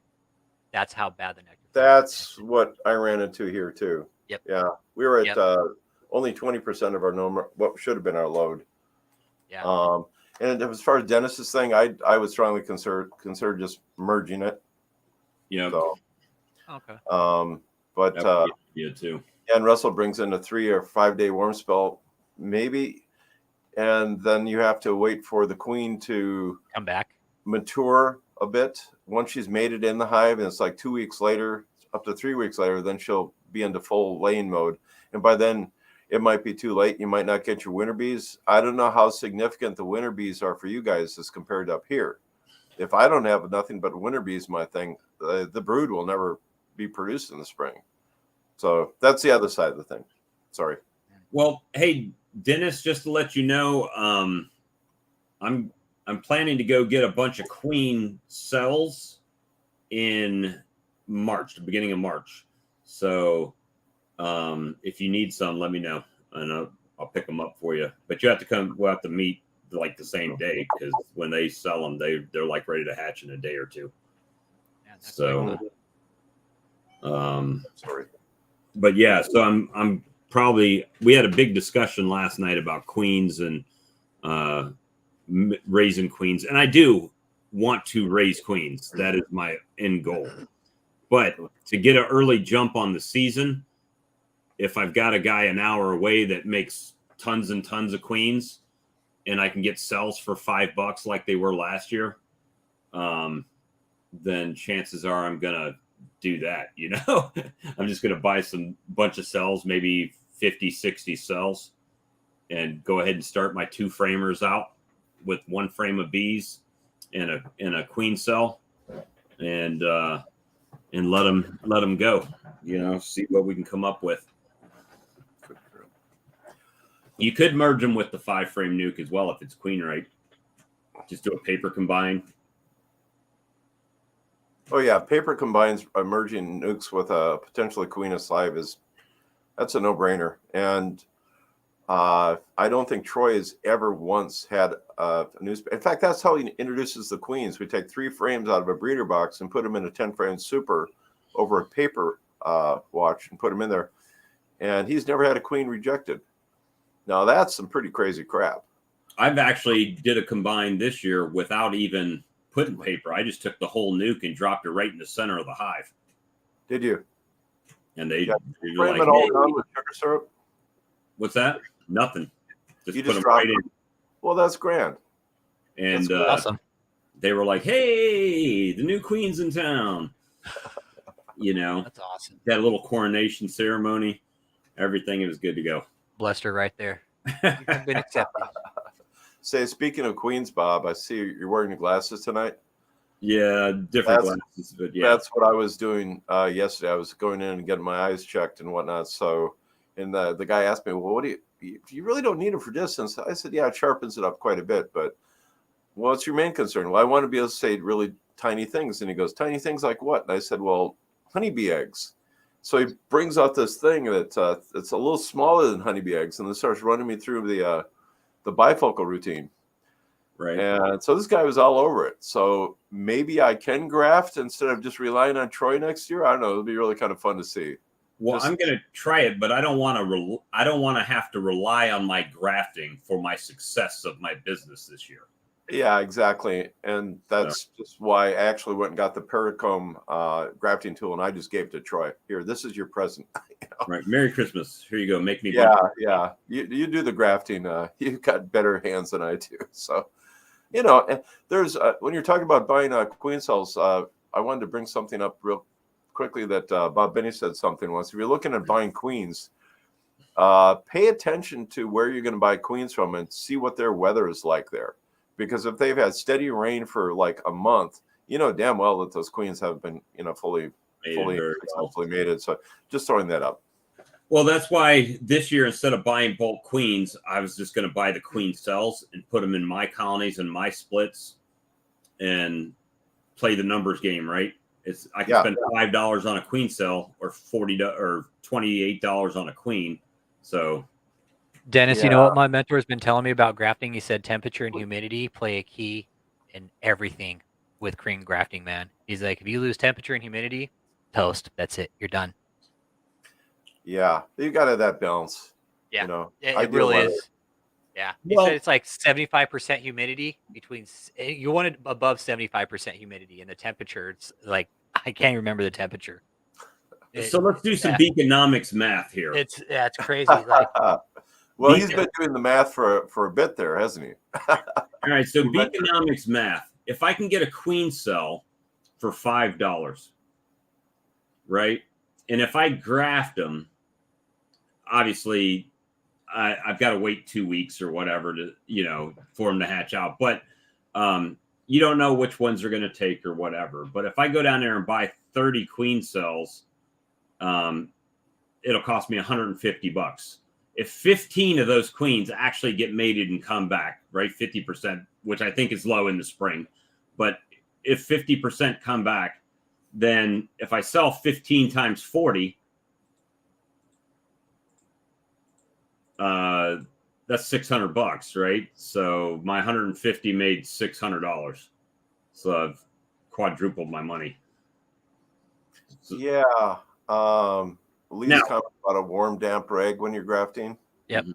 Yep. Yeah. Yeah. Yeah. John, Yeah, what so my Mark- mentor uses, he'll put like, oh, sorry, Bob. No, I was just reading Mark's comment. Yeah, humidity is very important. Yeah, and how my mentor does it, how he uses like a warm water jug. He'll put like warm water inside of a jug and then throw it in an ice chest, man. I think that's a great idea. Yeah, that's how he does it, and then he'll carry it out to his yard because he said it's all about timing, is what he's telling me. When you're grafting, it's all about timing. You have a set amount of time from the time you're grafting, from the time you lose humidity, your temperature.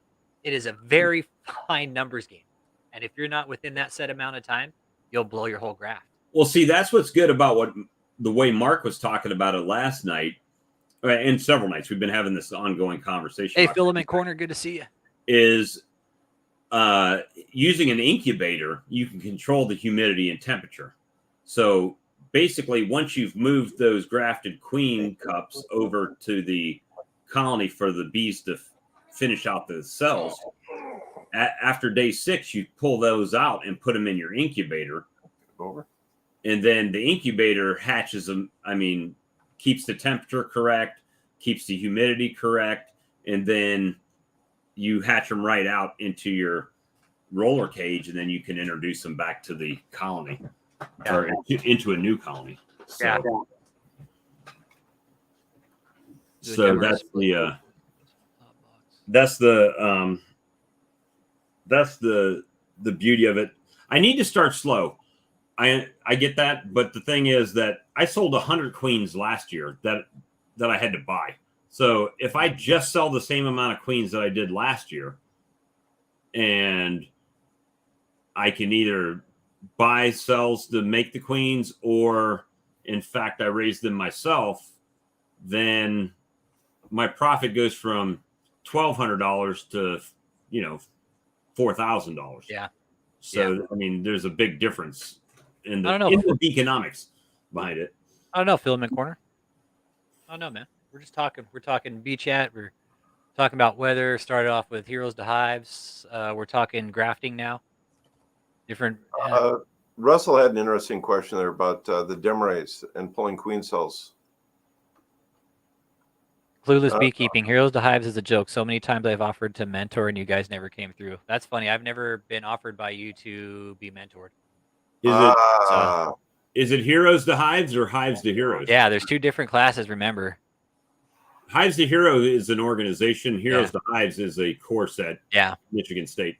Hives to Heroes is the actual mentor program, Clueless Beekeeping. And the same thing. I mean, with Hives to Heroes. And here's the thing, Clueless. Hold on, let me clear this up. In the beginning, Clueless, Hives to Heroes had a hell of a time finding people like mentors to pair up with people, man. They really, dude, that was my biggest problem until my mentor, we found each other through a fluke, dude. I looked through Hives to Heroes for a mentor, and they didn't have any, man. That's the problem with the program right now is they don't have enough mentors. Well, here's the flip side of that coin is I've had 2 mentees assigned to me, and I've scheduled time for them to come out, and both times they stood me up and didn't show up. Yeah, you're So- good. You're good, Clueless. The vet people in Houston. And I've Okay. had that. I've had that Hey. happen the opposite too. Hey, Mhm. Clueless. Hey, man. We need to get in touch, man, because I got some family out in Houston that also runs a veteran organizations, but it's sports based. Maybe get you guys in contact, man. We need to get in touch, man. We'll be in touch. Definitely. Good. That sounds like a wonderful thing. Yeah. They have But- reorganized the matching process. Hey, Fox Plus, good to see you. You're about to get a boost of people. Watch this. Watching. Hey, Fox Plus, do your thing, man. Give my boy a hookup on the viewers like you did to us. All of a sudden, we had 140 something people watching. Yeah, that was pretty funny. Airport access, play with guns. I'm in Austin. Hey, I'm in Texas, man. Hey, Clueless, Yeah. I'm south of you, bro. I'm in Texas, man. I'm Austin. Clueless Beekeeper, by the way, how long have you been running bees? He said, "Sure." Are you a veteran too, Clueless? I'm guessing he is because he likes to play with guns. But I mean, we're in Texas, so The a lot I of people initially signed up for the program. They weren't taking anybody's mentors that hadn't done it for at least 7 years. So yeah, that's what they were doing. Yeah, and then it went to 3 years, and that's when Yeah. I got in at 3 years. yeah. So maybe that was it. Bob, back to Russell's question here about demarays. Yep. About do you harvest queen cells from the top box of a demaray? Yes, I've done that. I did it last year, but there it is. what I did was different. So when I did the demaray and they made the queen cells, what I was doing is making splits off of those queen cells that came out, right? I'd take a frame out. And what I was doing, and I didn't think about it at the time, this is all retrospect, is I was actually cock blocking my demaray, right? I was stopping the growth of my demaray because I was taking frames with brood and cells out of the top that I really needed those brood to hatch for the demaray to be effective. Yeah, you can definitely, if you can cut out the cell, you could just harvest the cell off and use those cells as well. If you can do it with leaving the brood behind and just taking a cell and make splits off of other colonies, that'll work for sure. He's got a question. So, let's see, what's the temp minimum you get brood chill, or rather young larva chill? Oh, that's It a good depends question. on the winds. Yeah, You know, do you have a windbreak in front of the hive? I do. You know, how much sun is out? What's the insulation you got going on there? As far as just general, what's the temperature inside the brood? That's a really good question. I would think that you want to keep the internal hive. I believe it's like 93 degrees, but you know, I'm sure that's shooting wrong about something there. And again, you know, what's your wind? What's humidity? What's your sunlight? What's your insulation? As far as the actual temperature, doggone it, I'm just going to throw my hat in because I absolutely do not remember that. Well, it's so dependent on your geography too, because a lot of people won't go in their colonies at, during the wintertime. But if I see bees flying, if bees are coming in and out of my colonies doing whatever, I feel okay to open mine up. And I haven't had any issues when I do that, right? Breaking the propolis and open it up. But if I was in your area, there's no way in hell. If I had one spike day that it was hot, there's no way I'm going in there. Yeah. I've always told, what my mentor keeps telling me is it's the humidity. If you're going to open, you don't want to open your bees when it's high humidity, because if high humidity and cold, because it's the water that's going to kill them. Right. The water droplets are going to freeze to them. So I'm go off humidity factor, man. So I've been pretty fortunate so far this year. I mean, who knows what's going to happen in the next 2 months, but right now everything, I feel that feeding them longer in the year will give me a better chance of them coming out in the spring, right? Because they're constantly, if they're burning it up when they're stuck inside, then when they can come out and forage something, if they've got a feed to take back, then they have the opportunity to store that to use while they're in there. Yeah. And part of that comes into play too, is how strong is that hive? Like I have one hive in my 4-packs here. I know it has only one frame of bees, half a frame of bees on it. And I'm not going to open that up. That's now, going to happen. Are all of the bees in your yard the same, like Italian or Carniolan? Are they the same breed that you're aware of, or are they mixed?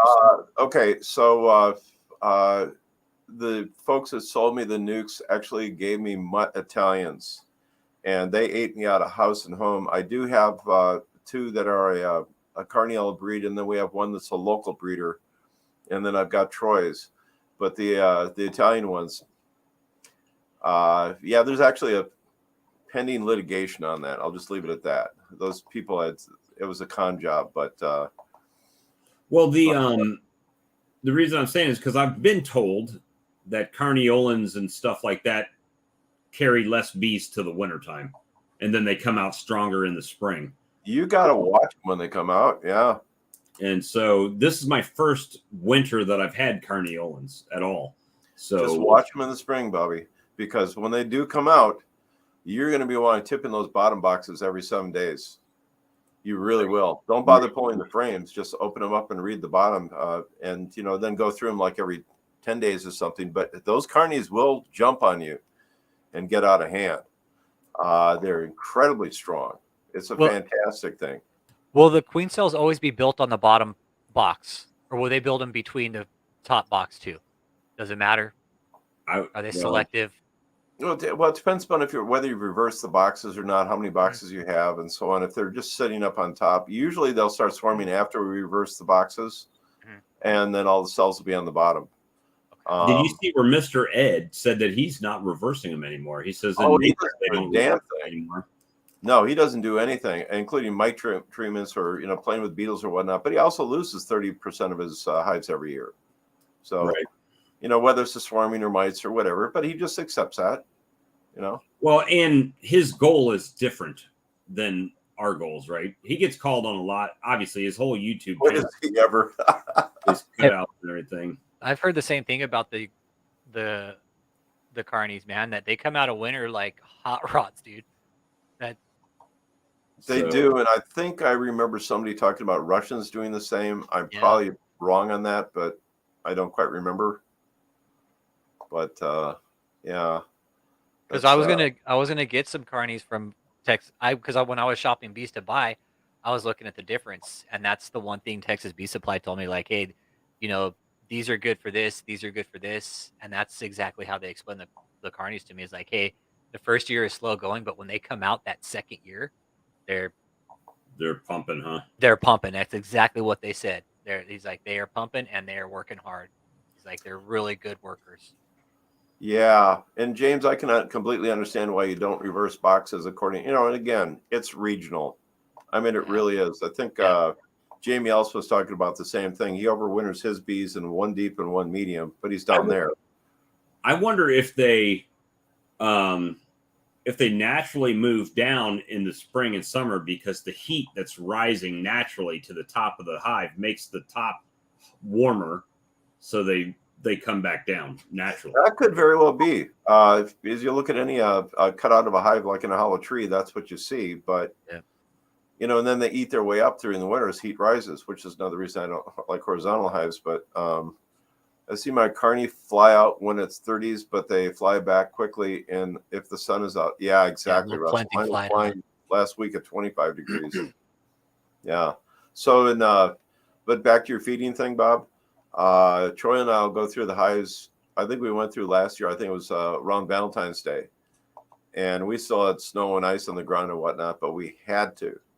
And the reason for that was that some of the hives were running low, so we're swapping frames of honey out from one place or another. We weren't doing any reversing yet, but we had to go through them, and it was cold. If you look back on the video, we're walking around in frozen, snow and slush and everything else. But pay attention what your local thing is, and if you can find a beekeeper next to you that's been doing it for 20 years or something like that, call them up. Yeah. Call them up. In the spring, in January, my bees were so pissy. It was like, didn't even. Did we ever figure out like feral, whatever to call your bees? Clueless. I just went and got those off somebody's ranch down here in Texas, man. So call them feral, wild, whatever the hell you want to call them. Those bees have probably been bred with every bee within a 20-mile radius of where I found them, man. It brings up a really good point. Cull it. And by the way, anytime you cull a hot hive, go through it and get rid of all the drone in there too. Yep. The drones are the ones that carry the behavior gene. And I see this time and time again. They're like, "Oh, we got a hot one here." Exactly what my Russell mentor said. Yep. a mark out. Slow to start, but when they start, the queen will go anywhere in the hive and like, interesting. Yeah, because you went through a bunch of them, didn't you, Mark? I remember that now. This video now has 183 likes. Thank you, Fox Plus. I don't know what mojo you put out there, but we appreciate it. Fox Plus got the mojo. Now, if they would just subscribe, yeah, we'll get the hours up, get the channel up. He does have the mojo, man. He comes into our stream, and all of a sudden we got 140 people watching. My mentor said when he culls a mean hive is what he does. Like he's had to cull like Africanized hives, and he said he's done it, but it's hard. It's really hard to do an Africanized hive. But he said what you do is you cut that queen up, you kill her, and you cut her up in about 4 different pieces, man. And you drop her in the box, and you let her sit in there for about a week, and then you recruit him. Well, that way they're hopeless. They think they have a queen because they got the pheromone, so they don't make new queen cells and they cap it up. That's fascinating. I've never heard anybody else doing that. Yeah, that's what he said. He's like, I've done it, but he's like, it's really hard to cull an Africanized hive, but you can do it. It's time and patience. And he said it took just that. And he's like, I sat out in my yard after I killed this queen in this Africanized hive, and I watched them go from hive to hive, checking out inside, and every box was full. So they went back to their original box. And he's like, I left that queen in there for about a week and a half. And then I went and requeened them, and they finally accepted a new queen. That way they've capped up all the eggs that are in there. Yep. And he's like, I cut that damn drone brood out, and they accepted. But he's like, it was a process, man. It's a process. Last year, my hot colony, I took the queen out. I removed the queen and put her in a nuke box, demoralizing the colony, right? Giving her less defenders. And that worked pretty well. And I didn't end up, I think she did end up dying eventually, but she did, it did work. I mean, they made a new queen and they got back to business. And it could have just been the time of the year, because I've got some colonies that are real mad at certain times of the year. And then when the flow's on, they just rock and roll. They don't care what I'm doing at that point. Yeah. Yeah. Mean hives to hey guys, I'm going to run to the restroom. I'll be right back. I got to let the monster out of the monster. Queen hives are queen. I just give them cells and they always accept her. Yeah. Yeah, but we're talking about taking out the drone brood because they're the ones that actually carry. I mean, they're the ones that are carrying the genetics. Yeah, and to a lesser extent, that's one of the reasons that I use drone frames. Because if it's a hot hive, I can just pull that whole frame out and put her in the freezer and so on. Now, Russell, he does I'm going to try and do you justice here, Russell. What he does is he does a half sheet of foundation, lets the bees draw drone comb underneath there. And he says he likes it too, because then that will, if they're going to make swarm cells, they're right there too. And actually, I'm going to do that next year. I'm leaving drone frames in, but I'm going to do the half sheet of foundation to see if I can get them to draw swarm cells underneath there too. A little less. It's great trading stuff back and forth. I mean, it's fantastic. Yeah. What my mentor will use for some of his queen cells is the drone brood cells. When he starts doing making queen cells, he'll take a dowel. He hasn't showed me how to do it yet, but he'll take a dowel and he'll widen out the drone brood, and that's what he'll use to graft queen cells. Interesting. Yeah, he'll use drone brood. His drone comb. He'll put it in the freezer and just save it, because drone comb you get only about a little piece like that. You don't get much, right? Yeah, it depends upon what else you got in. I'm using entire green drone frames, so I'm totally unqualified to talk about that. I really am. I've just got tired of rolling bees. I've got those as well. Those green frames, but none of them they didn't touch them this year. When I put them in, they didn't start drawing them out or anything. So hopefully in the spring they'll start pounding them. Well, I tell you what, before you put them in there, Bob, you know the routine. Run a hairdryer over them, freshen the wax, and then spray them down with sugar syrup really good and put them in. So with any luck, everything will come back for you there. Man, my mentor is building some really cool queen rearing stuff. Bottom if you don't want it. Yeah. That's another option, Clueless. I like that. Yeah, that's a Yeah. good one. Yeah, just use Learn half the here frame. Why more by not? accident than other places by design. Okay, Rush.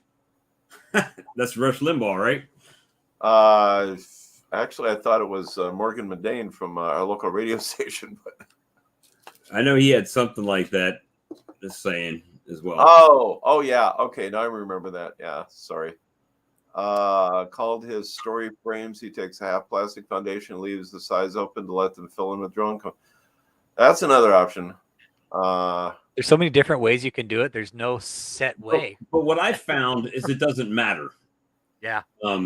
Regular comb, they will stretch those the cells on the outside where they would normally store honey. They'll clean those out or empty them, and those bigger cells where the honey is, they'll just lay drone cells in there. Yeah. I've seen that too. Now they won't make as many. I mean, if you got a whole frame of drone cells, obviously that's a whole frame of drone cells. But they will use that honeycomb for drone laying. Yeah, so I'm sorry, Bob. That's something I literally have very little memory because I've actually been running only drone frames for the last 6 years. Well, So, honeycomb and drone cells are the same size. The honey cells and the drone cells. We talked about this on your cutout a little while ago. gentlemen, I got my wonderful nephew giving me a call here, so I'm going to cut this short. God bless. Y'all take care. All right, see you later, Mike. And the queue is opened up for the next caller, so please feel free to click the link. Please feel free. Yeah, anybody wants to hop in the chat, man, feel free. Yeah, come on. Open Feel free. topics. Open Now that we've got, thanks We're to, we're look talking at what, what? 71 people watching now. We're talking what? Grafting and drone brood? Grafting and drone brood. Yeah. Fox Plus has come through. We got 71 viewers at the moment. Yeah, what I was saying about how my mentor, he'll use his drone brood or his drone wax to help to start his grafting process for queens. But he's trying this year to build queen cups is he's taking golf tees, right? Wooden golf tees, not painted, get the plain ones. And then he's dipping them in wax upside down. And then he's going to mount those into his frames. He's going to drill holes into his top of his frames. And then that way the bees can just build cells right off the tees, off the golf tees. Fox Plus, you need to message me your trick here, man. You said enjoy for 2 hours. Was this like a paid viewers? Yeah. Maybe 91 watching now. We're gonna break 100, bro. 100 viewers. So come on in. Come on in and chat. Like, share, subscribe. Click the notification bell and click the link at top. Wonder how much of modern queen genetics is drone neglect. Damn, that's a good question, man. Wait, you know what? I understand. Let's go back to what we were talking about at the beginning. So, and when I say at the beginning, I mean from the beginning of our chats a year ago. No, it's network work. From a year ago, how we say the bees know what's best for the bees, right? And so that's what I was actually listed. Yeah. So putting the drone cells in there, is that going to make them lay more drones, or is it the fact that they know what they need? You see what I'm saying? Is just putting drone cells in there, the foundation, is that going to make them lay more drones, or are they just going to draw it out and lay some drones and fill the rest with honey and nectar? Because again, the bees know what the bees need and what they want, right? Hence, yeah. We're in December and I can put out dry pollen and they're taking it like madmen. And so that's always what I've kind of what I've wondered is, we do a lot of things as beekeepers because that's what we've been taught. That's what we've been told. That's what we've read in books. But, like I said, had I stopped feeding when everybody stops feeding, I actually probably got 2 more brood cycles in that maybe a weaker colony now can make it because they had 2 more cycles. See that I'm all about whatever it's got to take to keep the bees happy. I have an open feeder just on the other side of my house with sugar water in it, and they're coming out and eating it. If that's gonna keep them happy, hey man, there's no pollen. I'll feed them some sugar water. Right. Why not? If they take it, they take it. If they Yeah. don't, they don't want it. You know that. So let them make that decision, right? But I think a lot of times we say, "Oh no, you can't do that. You can't put that in there because they're not going to take that." But they are taking it. You know what I mean? So if they didn't want it, they wouldn't take it. They don't just take it because it's there. They take it because they need it. They're not going to waste. Bees aren't going to waste the energy that they. That's how resourceful bees are. Bees are not going to waste the energy on something they don't need. That's exactly. Bees are resourceful opportunists, man. They're not the type to take like the long route. Right. They're efficient. They do the most. They're extremely efficient, and that's. So who's to say right now that because I'm feeding, my bees aren't actually still drawing some wax in there? Maybe a little bit, maybe none. You know, I don't know. Well, yeah, they will plug out the nest. I understand that. But that's part of their swarming thing, right? They'll fill it up and get everything set. Then they'll move on, right? They'll swarm and move on. But what I'm banking on is that with the winter, there's enough cold days where they're not out and flying, that they're in there and eating, that when they do get a warm day to come out and relieve themselves, and if they need something, then they can go get it. Check out Mark Miller's idea. Check this out, man. You can use medicine bottle lids with wax cups inside, and then use the medicine bottles with holes drilled and hatch out on the frame inside the hive. Yeah. See, that's what's beautiful about these taps. Yeah, dude. Just nuggets, golden nuggets right here. I know. And look, she's going to hatch out right into that damn bottle, man. Safe. You know where she's at. She's going to hatch out right into that medicine bottle, man. And she's vented and protected. Protected. Yeah, man. All you got to do is go pull that. Hey, there's my queen. And we always use protection. Marley's all, I don't use protection. Okay. Marley's all, I never use protection. Yeah, well, I am fixed, but I just don't use protection anyways. And in case you're wondering who Marley is, Texas got cold. So cold for us, though, even if it snows, within a week, the bees are out flying again because the snow's already melted and is warmed up at least once or twice over 50, 60 degrees where they just come flying out. So poor beekeeping ways. Hey, man, you know what, dude? It's all about resourcefulness, though, Mark. What are bees? They're fucking resourceful, right? Right. Bees are extremely resourceful, man. That's what I like about this is like, dude, you're thinking resourceful. Hey, what can I do to make a queen cup? I mean, dude, by doing what you just told me, like, dude, that's a whole new idea. It's like you build your wax inside a medicine bottle, drill holes so your queen hatches right into your medicine bottle. She's protected, man. She ain't going anywhere. She can be fed. You know, I mean, how much that's just, dude, not even poor beekeeping ways, man. Let me see. In cold winter weather, the empty cells are occupied by heater bees that helps bees cluster tightly. They have honey. If they are honey bound, they can't do that. Regional. Yeah, definitely regional. Yeah. It never gets that cold down here. I won't say never, but I mean, if we get in the 20s a few days a year, that's about all we get where I'm at, you know. Staple lids to the top of the frame. Okay. And then let them draw it out. Then all you got to do is go and you twist your cup on there, huh? And that's it. Twist your medicine bottle on there, huh? And that's it. Set. Let me see. Yeah, you never, dude. You see all the ideas that people come up with? I'm telling you, I got to get my mentor on here chatting with this. That I just want him to show so he can bring some of the designs that he's making and just to show everybody because, man, I need to get him down here on camera. We've talked. Well, I mean, I've talked to him. yeah, I mean, John's, some of the ideas are like, I'm like, really? That yeah, worked? yeah. That's awesome. What I was telling Bob earlier here is that my mentor, he's been keeping bees for a lot of years, 40 years, right? Again, everybody has their own way of keeping bees, and what he's been trying to do, he wants to set up a breeding program for bees down here where we're at, and I'm all for it. I want to do anything I can to help them.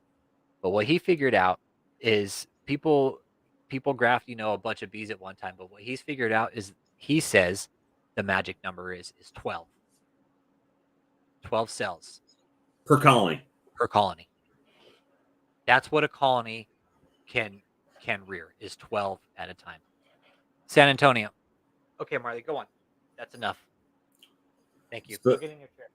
So, and he's used that based on him pulling out a frame, and that's how many's on the frame. He said the last time he went and saw one of his boxes that swarmed out, he counted 12 cells on one of his frames, and that was it. And he's like, they were all hatched, every single one of them. And it was like in a pyramid. So he's like, there was 1, 2, 3, 4. Right. Yeah. So he was like, it was the way they built it, he said it was very calculated. And he was like, so I've been taking notice off of that. And that's how he's built this frame with, that's how he's going to do his grafting. He's going to do it off numbers of 12, man. Hey, Lee, good night, brother. Sweet dreams, Lee. Good night. Lee has left the building. Somebody's inviting me to review our tool. What is that all about? Yeah, DC, I'm really happy. I want to get my bees this spring too, man. I really do. I really, really do, man. That's I think that's the part of the deal too with the whole Heroes to Hives and the mental health thing is being patient and not jumping the gun, because say I do jump the gun and I go out there and I kill my damn queen this late in the season, that sucks. That would suck, dude. So, and even my mentor says, "Oh, no, just wait it out." He's like, "You got food on them, they're fine, they're eating, they're flying, let them be." So, my mentor's been pretty good, man. He's been really good. Yeah, Jennifer, she's in Bernie. I really try not to give my exact location here because I do have another channel where people would probably kill to know where I live, really. So I try not to give out my exact location too much here. But yeah, me and Jennifer are neighbors pretty much. Pop a frame to hard and they let you know. Yeah. That's the first time I've ever had somebody contact me about doing a review for one of their items. Well, Clues, that's what I was trying to do. I was trying to swarm trap, dude. Hold on. Let me go get one of my swarm traps. I'll show you what I did to it. Stand by. Stand by. So, yeah, I just got an email. It's nothing beekeeping related, but somebody wants me to do a review on a mini chainsaw. So, I don't know. I'll do a review. I got plenty of stuff I could cut with the mini chainsaw. If they're going to send it to me for free, I'll do a video on it. So that's pretty cool. All right, stand by. Let me get this bad boy pop. Here it comes. Drum roll. These are just 5-gallon buckets, man. I got these buckets for free. Watch out for a scam. Yeah.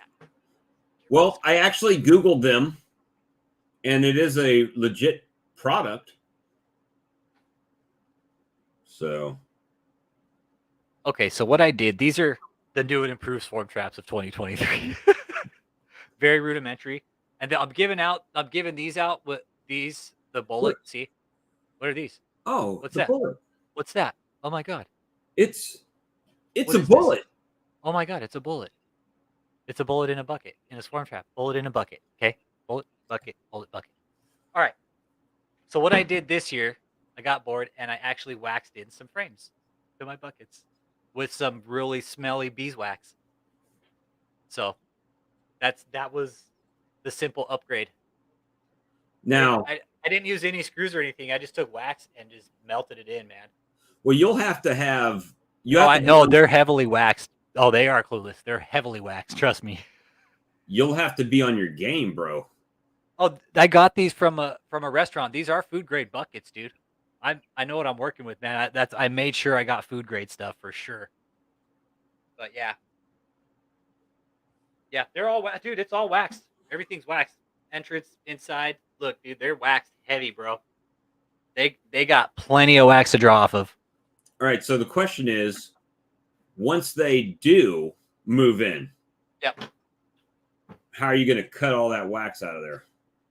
Well, that's the thing. These are for veterans. Make sure the bucket is, it's all wax, dude. Not the frame. Well, yeah, the frame is wax too, dude. I waxed the whole inside of the bucket with the frame. I'm just trying different things, man. We never know what's gonna draw them in, man. They might get in there and be like, damn, this is good shit. I'm gonna live here. I mean, they got 2 solid foundations of frame. That's at least that's gonna draw them in and maybe promote them to start drawing the wax out. Because what do swarms like to do? Build wax, man. They like to draw out wax. I might as well give it to them. So I'll give it to them. I gave them a lot of it. They don't draw it out, then I'll figure something else out, man.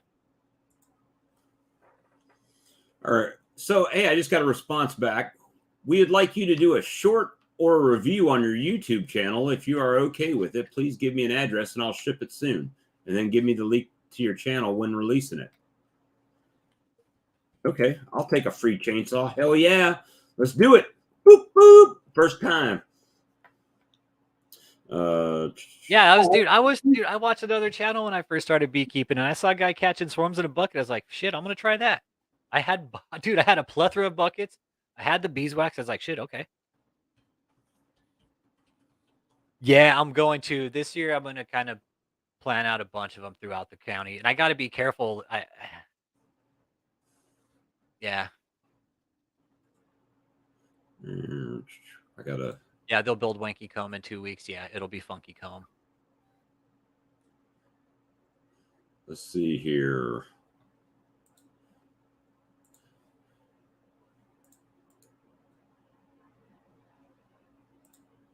Yeah, I think I have about. Well, I'm also going to put out my boxes once it turns springtime too. I'll use those as traps in my yard. Although I really don't want to catch an Africanized colony. I'd be a little bummed if that happened.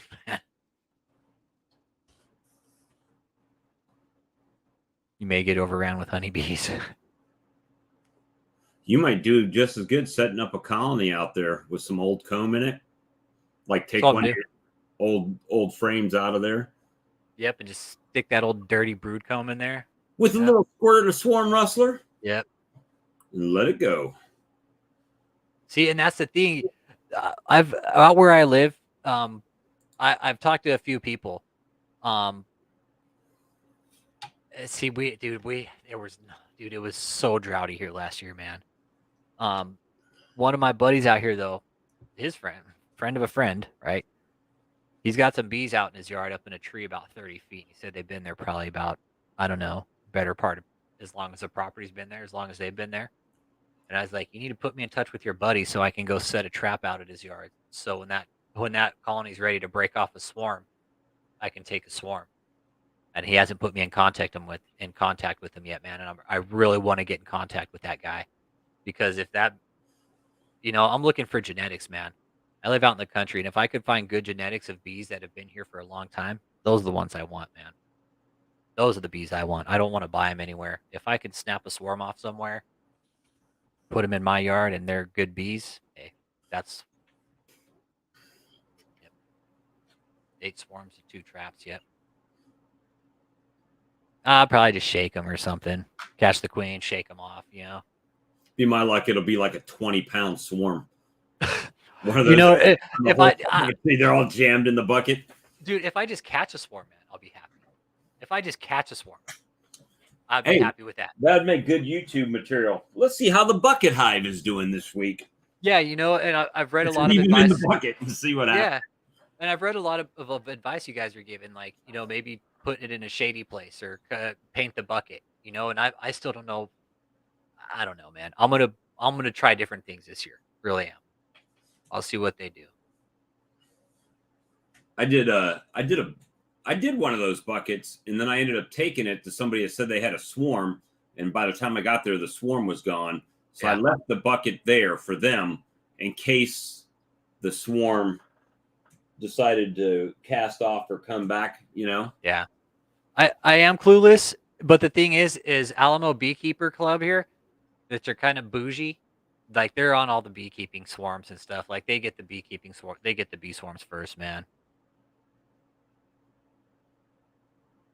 Yeah, see, and that's the thing. I don't have my area dialed in yet, but I'm trying to, man. And I think if I just gotta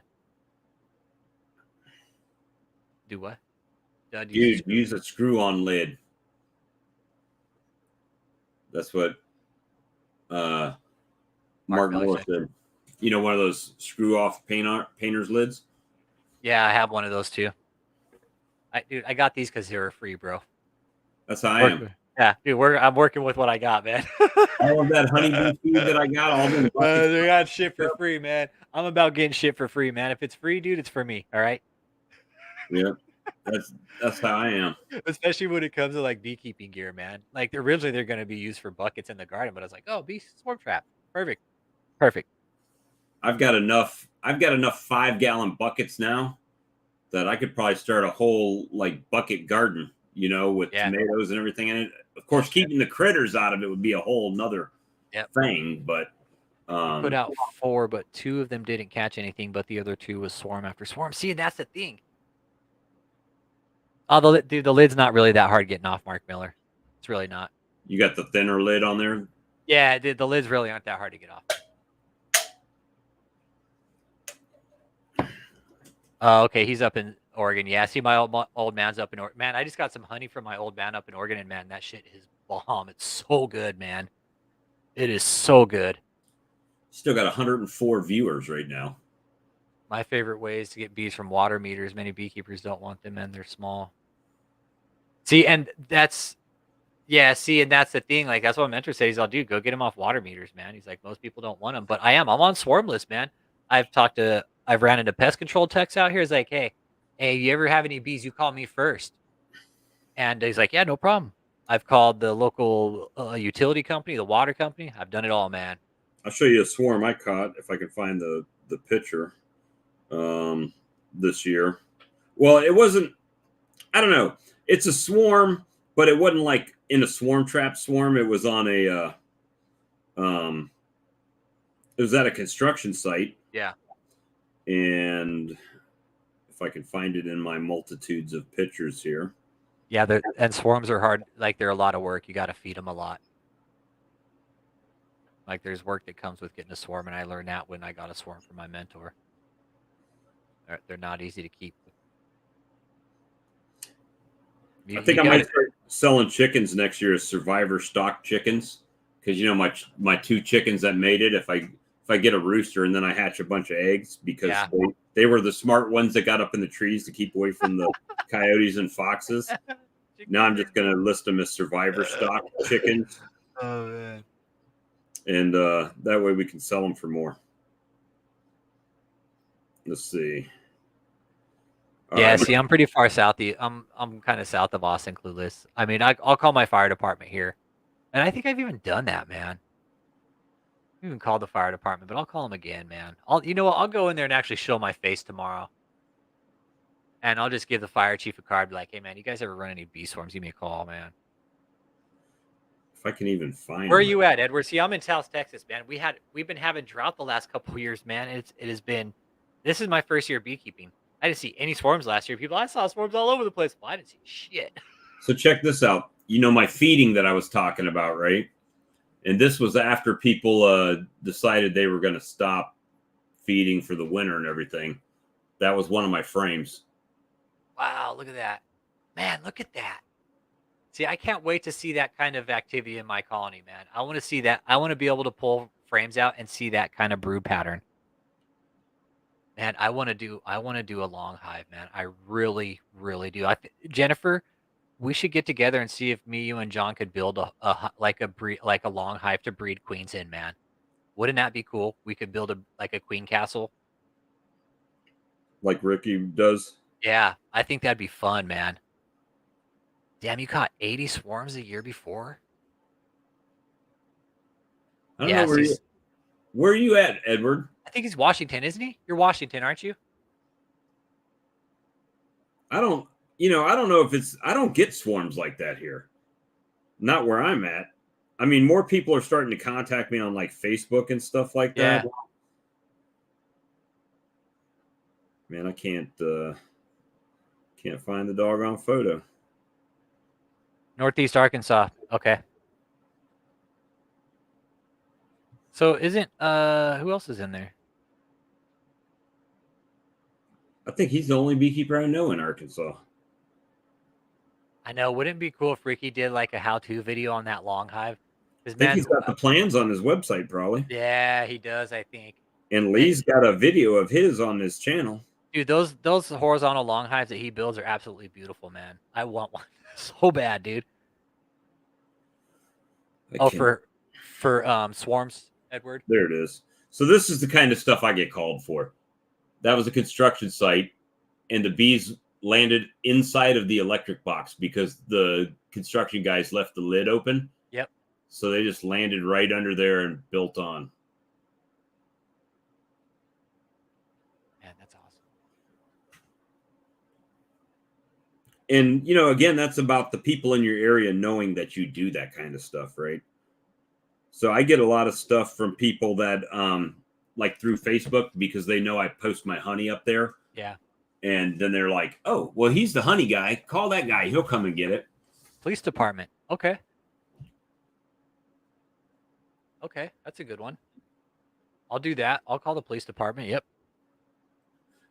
Oh, and I did get my survivor stock chickens back in the coop today. So now they will definitely survive. Okay, you have salvage lumber? Okay. As long as it's non-treated, we can do it. That'd be fun. Just build a queen castle and have a queen yard somewhere just for queens, man. Yeah, county extension's office. Yep. I've talked to them. But see, the thing here where I live is the Alamo Beekeeping Club, the bougie beekeeping club out here. They already kind of have the extension office covered. Just kind of bummer, man. And you said, what's the name of Ricky's website, Bob? Horizontalbees.com. And George, I always pronounce his name wrong, is Boger. He just sent me some plans, a CAD draw up. Check this out, of a, you got to add it though, I think. Yeah. Of a, that's a Layens hive plan. Here we go. Okay. Yeah, there we go. Where he's got insulation in it and everything. So that's pretty cool. I don't know. I don't think I could spin the frames out of the Layens. Yeah, they're different size. Yeah. So that would be my only thing, but that's cool. I like that. So you said, Clueless, go to the county ag extension? They're way more likely to call you if I go to county ag. Okay, cool. So you just go to your local ag extension, and I guess they get called for them all the time or something.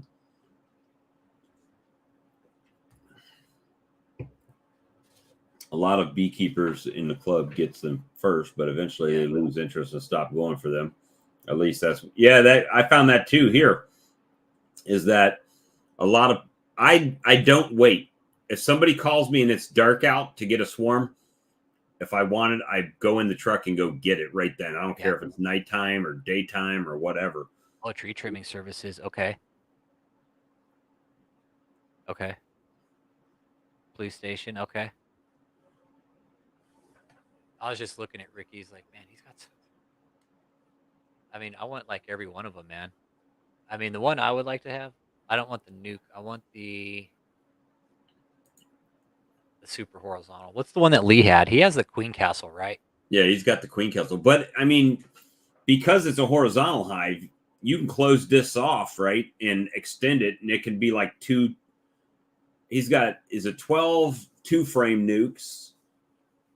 It's convertible. I call it a convertible hive, really, because you can change it up. You don't have to just use it for that, that instance.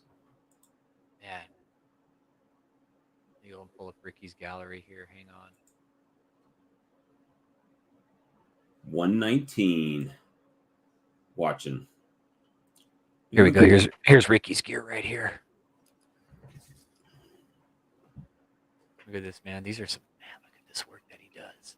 And those don't have his wife's artwork on it. The ones with the artwork on it, yeah, they're amazing in my opinion. Well, and Jen, you know what? These are designed to build. These are designed for standard size frames. Who knows? Yeah. I might be bringing one of them back from Hive Life. Ah, these things are beautiful, man. They really are. I mean, look at this thing. It's an absolute beast. Oh, you can get hammered. He had like hammered copper or lead. Oh, yeah. I mean, you can customize it any way you want to. Look at this one right here, man, on the far right here. Look at these. The craftsmanship that Ricky's doing with his work is just nothing like good old American made, man. I mean, look at this. Look at this beast right here. Yeah, I want one. I want to build one, though.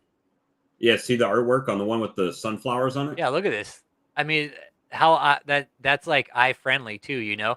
That's something you could place in like a downtown like area, like open food space, you know, like open garden.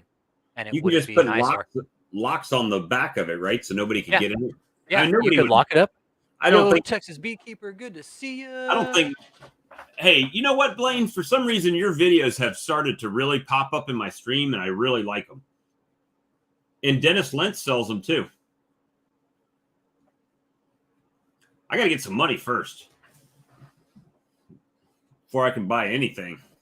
Yeah, I've really been kind of slobbering on over these hives that Ricky's been building though, because look at them, man.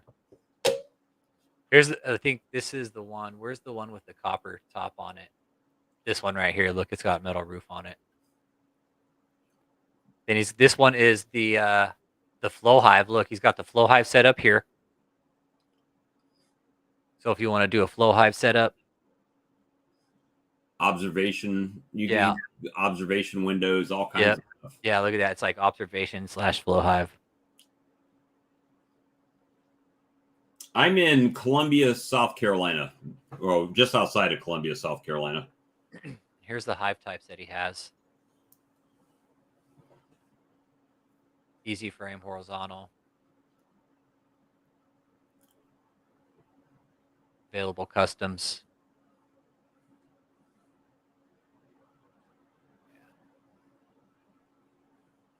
He does great work. Yeah, look at this. Definitely putting in the time on it, that's for sure. He's definitely putting in the man hours on the work, man. I would like to get one and just try it. You know, I don't, with everything else I've got here, I don't know honestly where I'd put it, but yeah, but they're beautiful. Look at this one. This was a beast. Like, imagine what you could do with this one. This is like 4 hives in one, man. Definitely paying for it, but you're getting quality when you're paying that price for that, man. Yeah, at Hive. Yeah, dude, his hives are masterpieces. I'll agree with you there, man. They absolutely are, man. I would absolutely not sweat dropping this amount of money on this kind of product from this man. Not 1 second. If I had to drop $1,200 on his product, I would happily do it without question. Damn right I would. Like, look at the Lance hive. Where is it at? This one right there, here. Right, yeah, but he has one that's hammered. You ever seen like the hammered? Yeah, the hammered metal. Mm-hmm. But I don't know if it's on his website. I saw it, I think, on the other site. Yeah. I mean, look at the quality of the work he's doing. I mean, he's using all real good solid wood. He's not using any type of particle board or anything. And he's even using pressure treated here on the legs that are touching the ground, man. That's important because that causes WDO, wood destroying organisms. If you don't have pressure treated wood on your legs, man, that's going to prevent a lot of wood rot, termite damage. And you can probably just get some of those paver stones. Yep. And just put them down the little square pavers and just set it right on there, you know? Yep. If you got ants, you could even paint your pavers with the grease and you wouldn't have to worry about it. You would have no pest problems.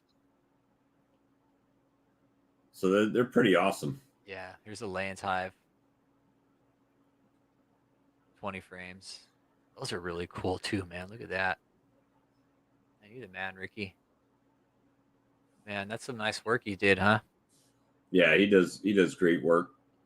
Yeah, pavers. Put them on pavers, Tex. Jen says she can paint flowers for you. I would let you, Jen, for sure.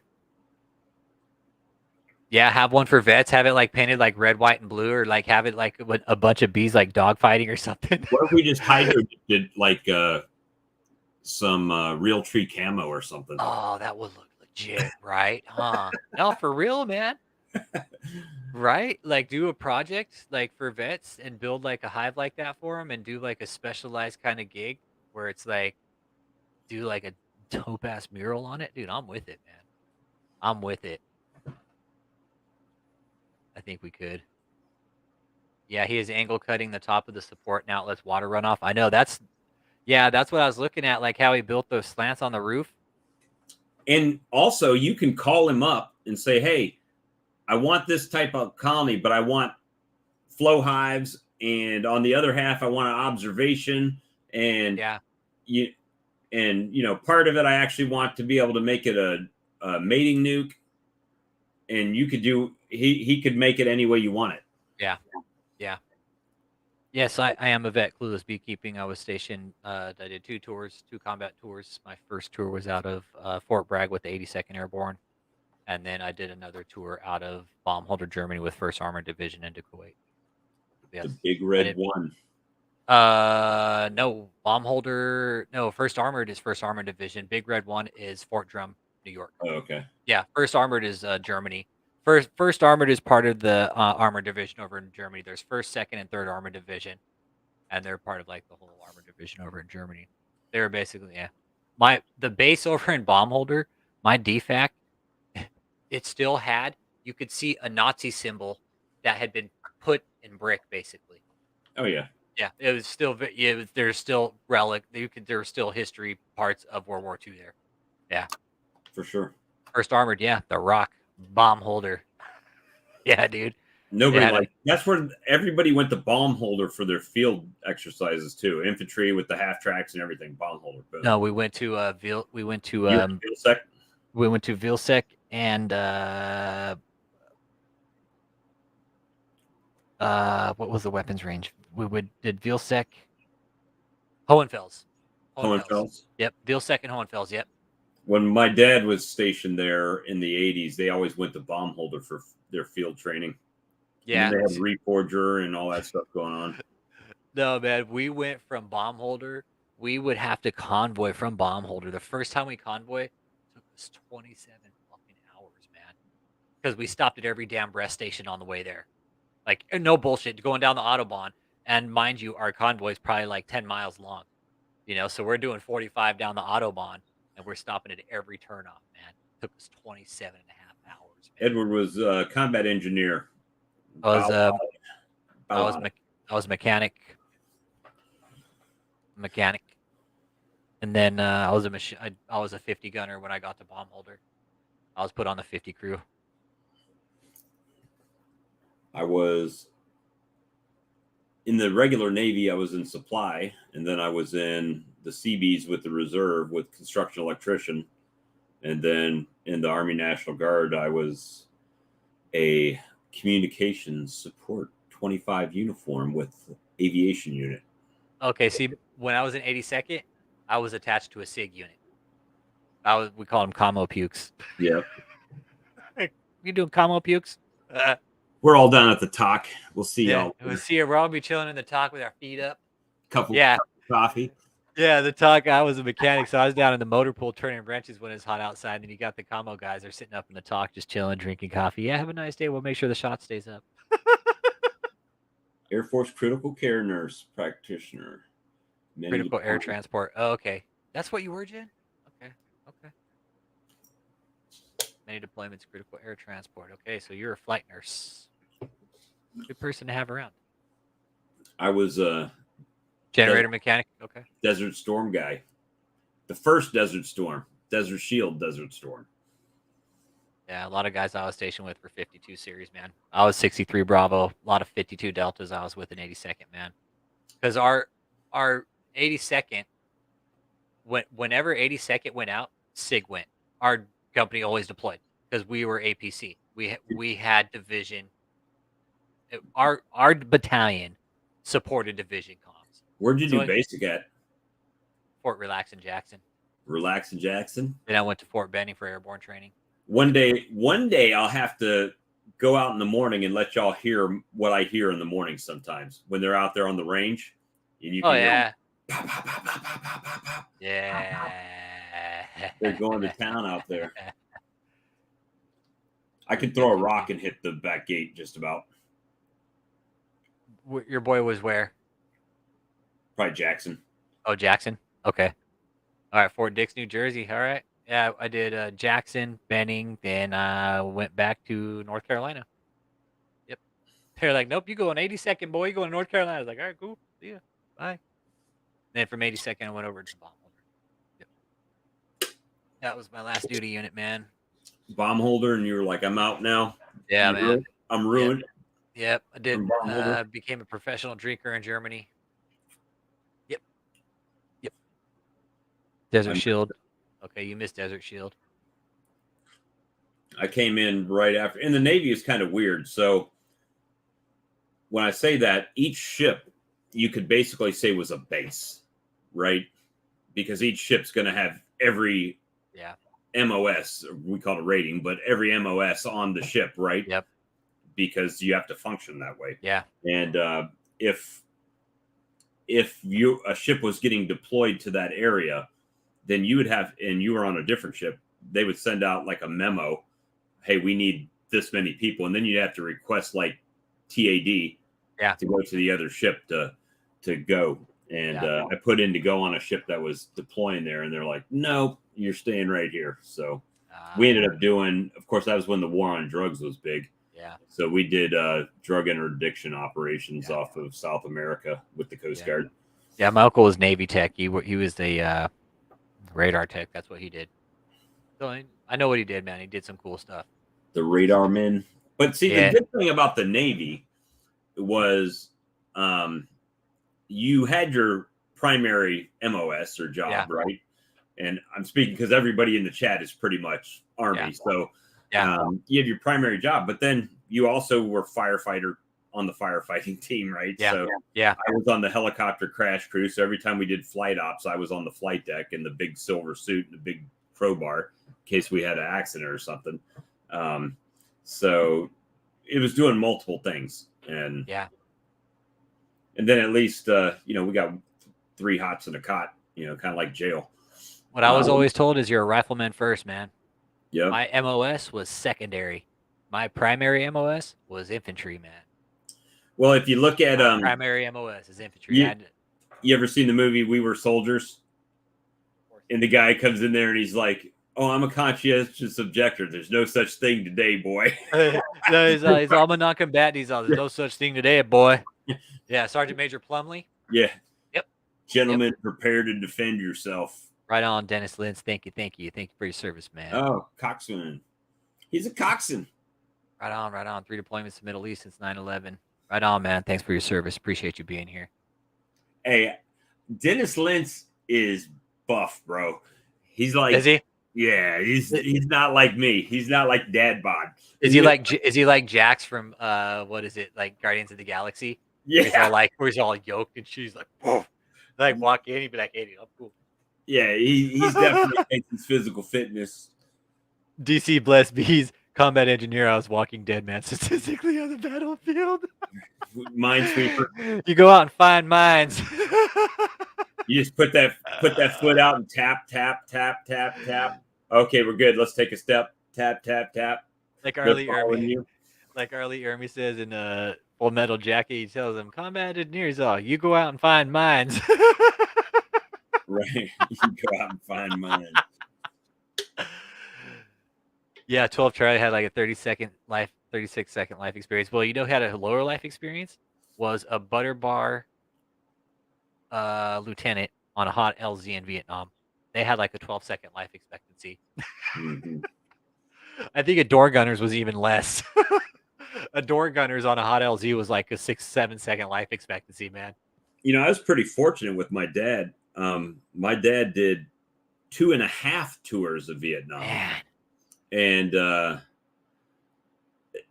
got to read the combat reports that he had in his file and everything. But with that being said, when Vietnam first started, he went in and they told him, if you extend, because they thought the war was going to be over really quickly. They said, if you guys extend now, you won't have to come back. So they got all those initial guys to stay an extra 6 months, half of a tour, right? And then he came home 6 months later. He had orders to go back to Vietnam. He was with the Air Cav, right? And I got to read one of the reports, and literally, I don't know. I contacted some people from his unit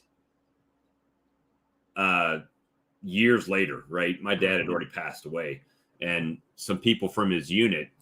And when they say your dad was a legit hero, you know what I mean? They said we would not have survived Vietnam if it wasn't for him. Yeah. Because he was platoon sergeant. So they said one time they were pinned down in the elephant grass, the big tall grass. Yeah, it's really sharp. And they were pinned down with fire, and it was at night. And my dad, the strobes, right? Took off his turtle shell, put the strobe in the hat, and stood up in the field. So with the strobe flashing in his helmet, so the helicopters could come in. And he stood there in the middle of the gunfire, waiting so the helicopters come in, they could get their guys out. Yeah, I'm good with that. I found out not too long ago, about a year ago, I found out my dentist in high school was a tunnel rat. Yeah, little small guys. Yeah, and I found out recently he died of dementia, man. Kind of bummer, and I think it's probably from some of that Agent Orange. Hey, good night, Philip Morris. Thanks for being here tonight with us and enjoying the chat. Appreciate you, man. Thanks for sharing everything with us about your honey sources tonight, man, and how your source did, man. It's amazing how.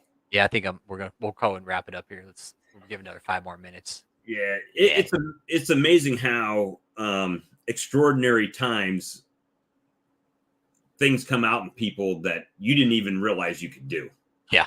You know what I mean? It's just like, and you read about it, not even in war. I mean, I've seen where like a helicopter crash and some civilian goes up there and lifts up the whole helicopter to let people out, or, it's like, where the hell did that strength come from? It's just, what?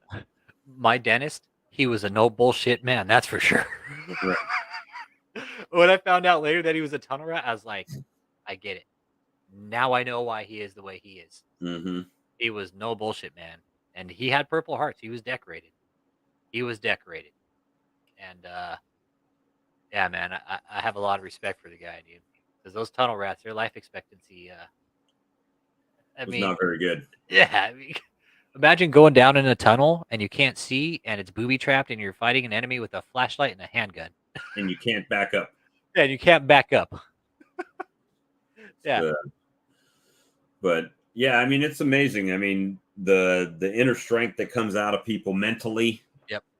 But see, it comes out then, and then the weakness. It's not weakness. I don't know why I even said that, but after the fact, going back to the veterans and the PTSD and stuff like that, right?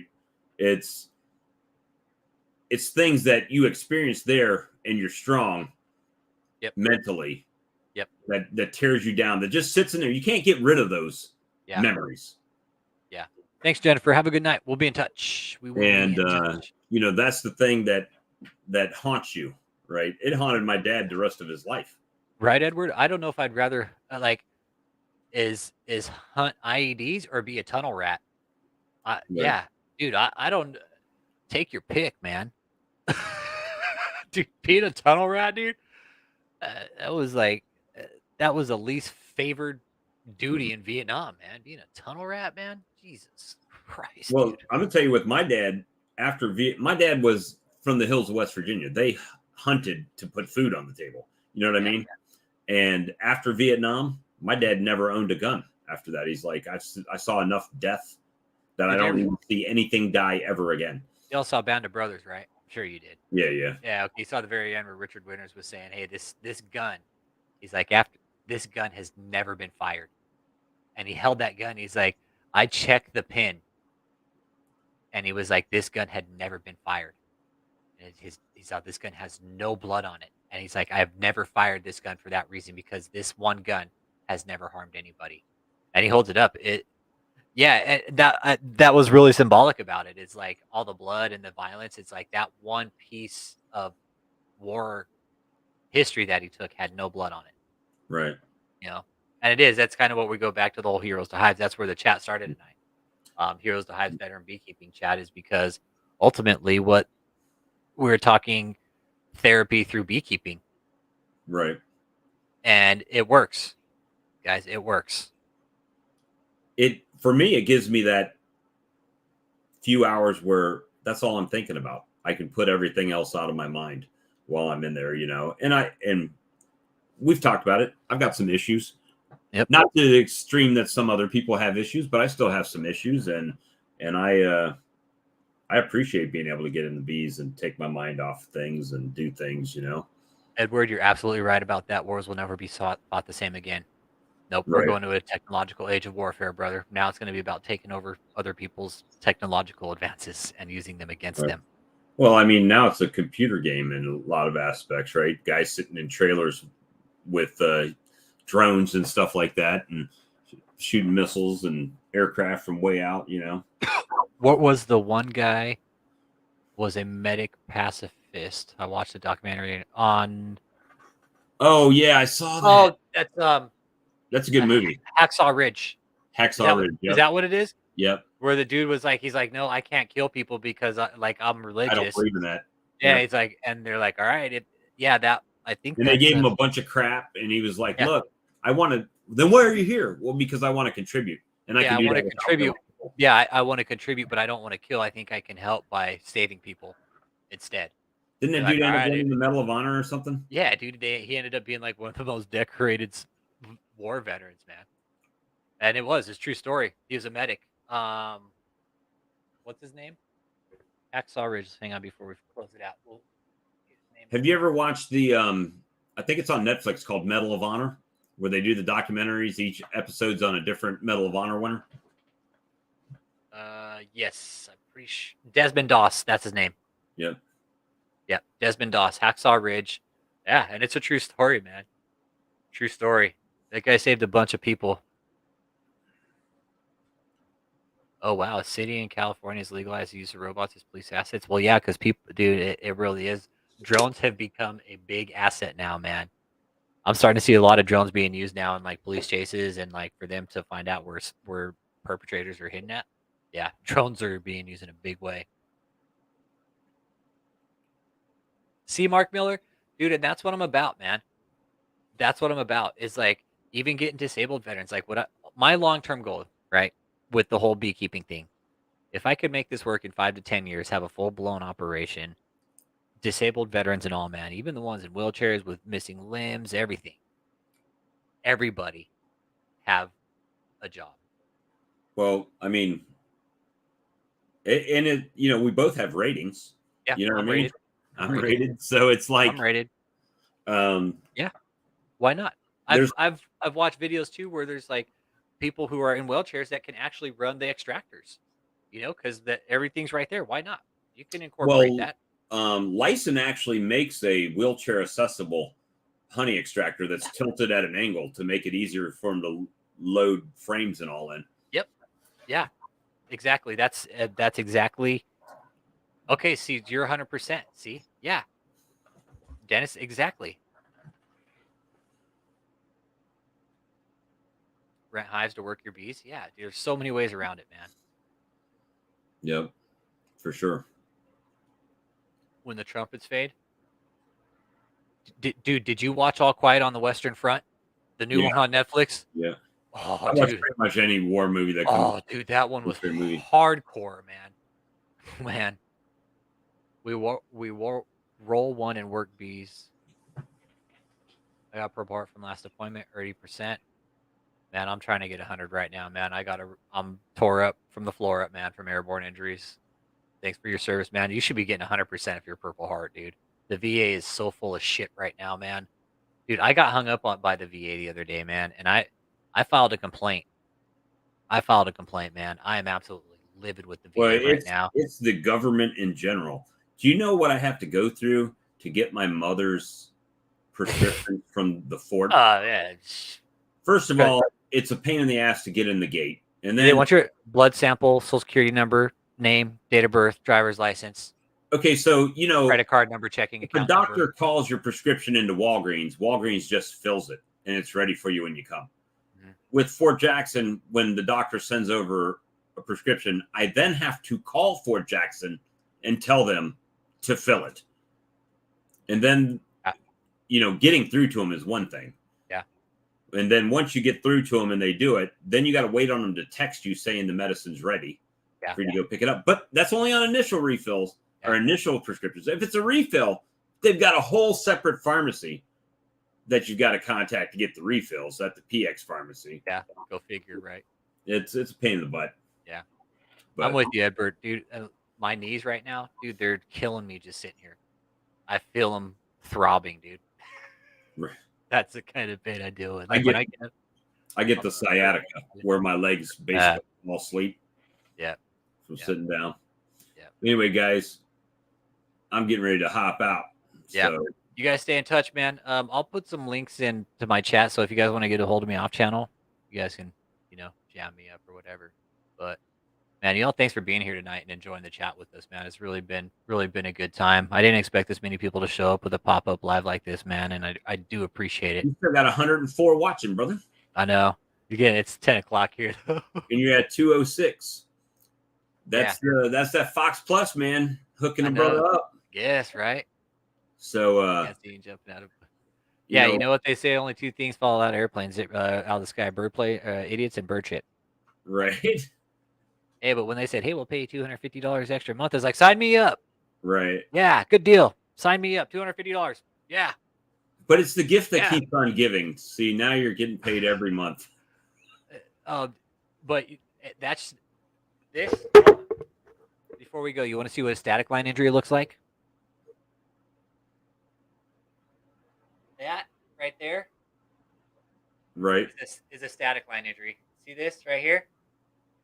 This is what happens when you get a static line wrapped around your arm. It's called a Popeye arm. It pulls your muscle. Just rips it. Yeah, it rips your muscle. Yeah. Almost lost my arm. That sucks. And the VA's like, "Oh yeah, we're only gonna rate you 10% on your arm." I'm like, "No, the fuck you're not. You're gonna rate me higher." Right. You have a good night, man. All right. Appreciate you. Hit that like. Later, man. See you, Bob. Thanks, man. Thanks.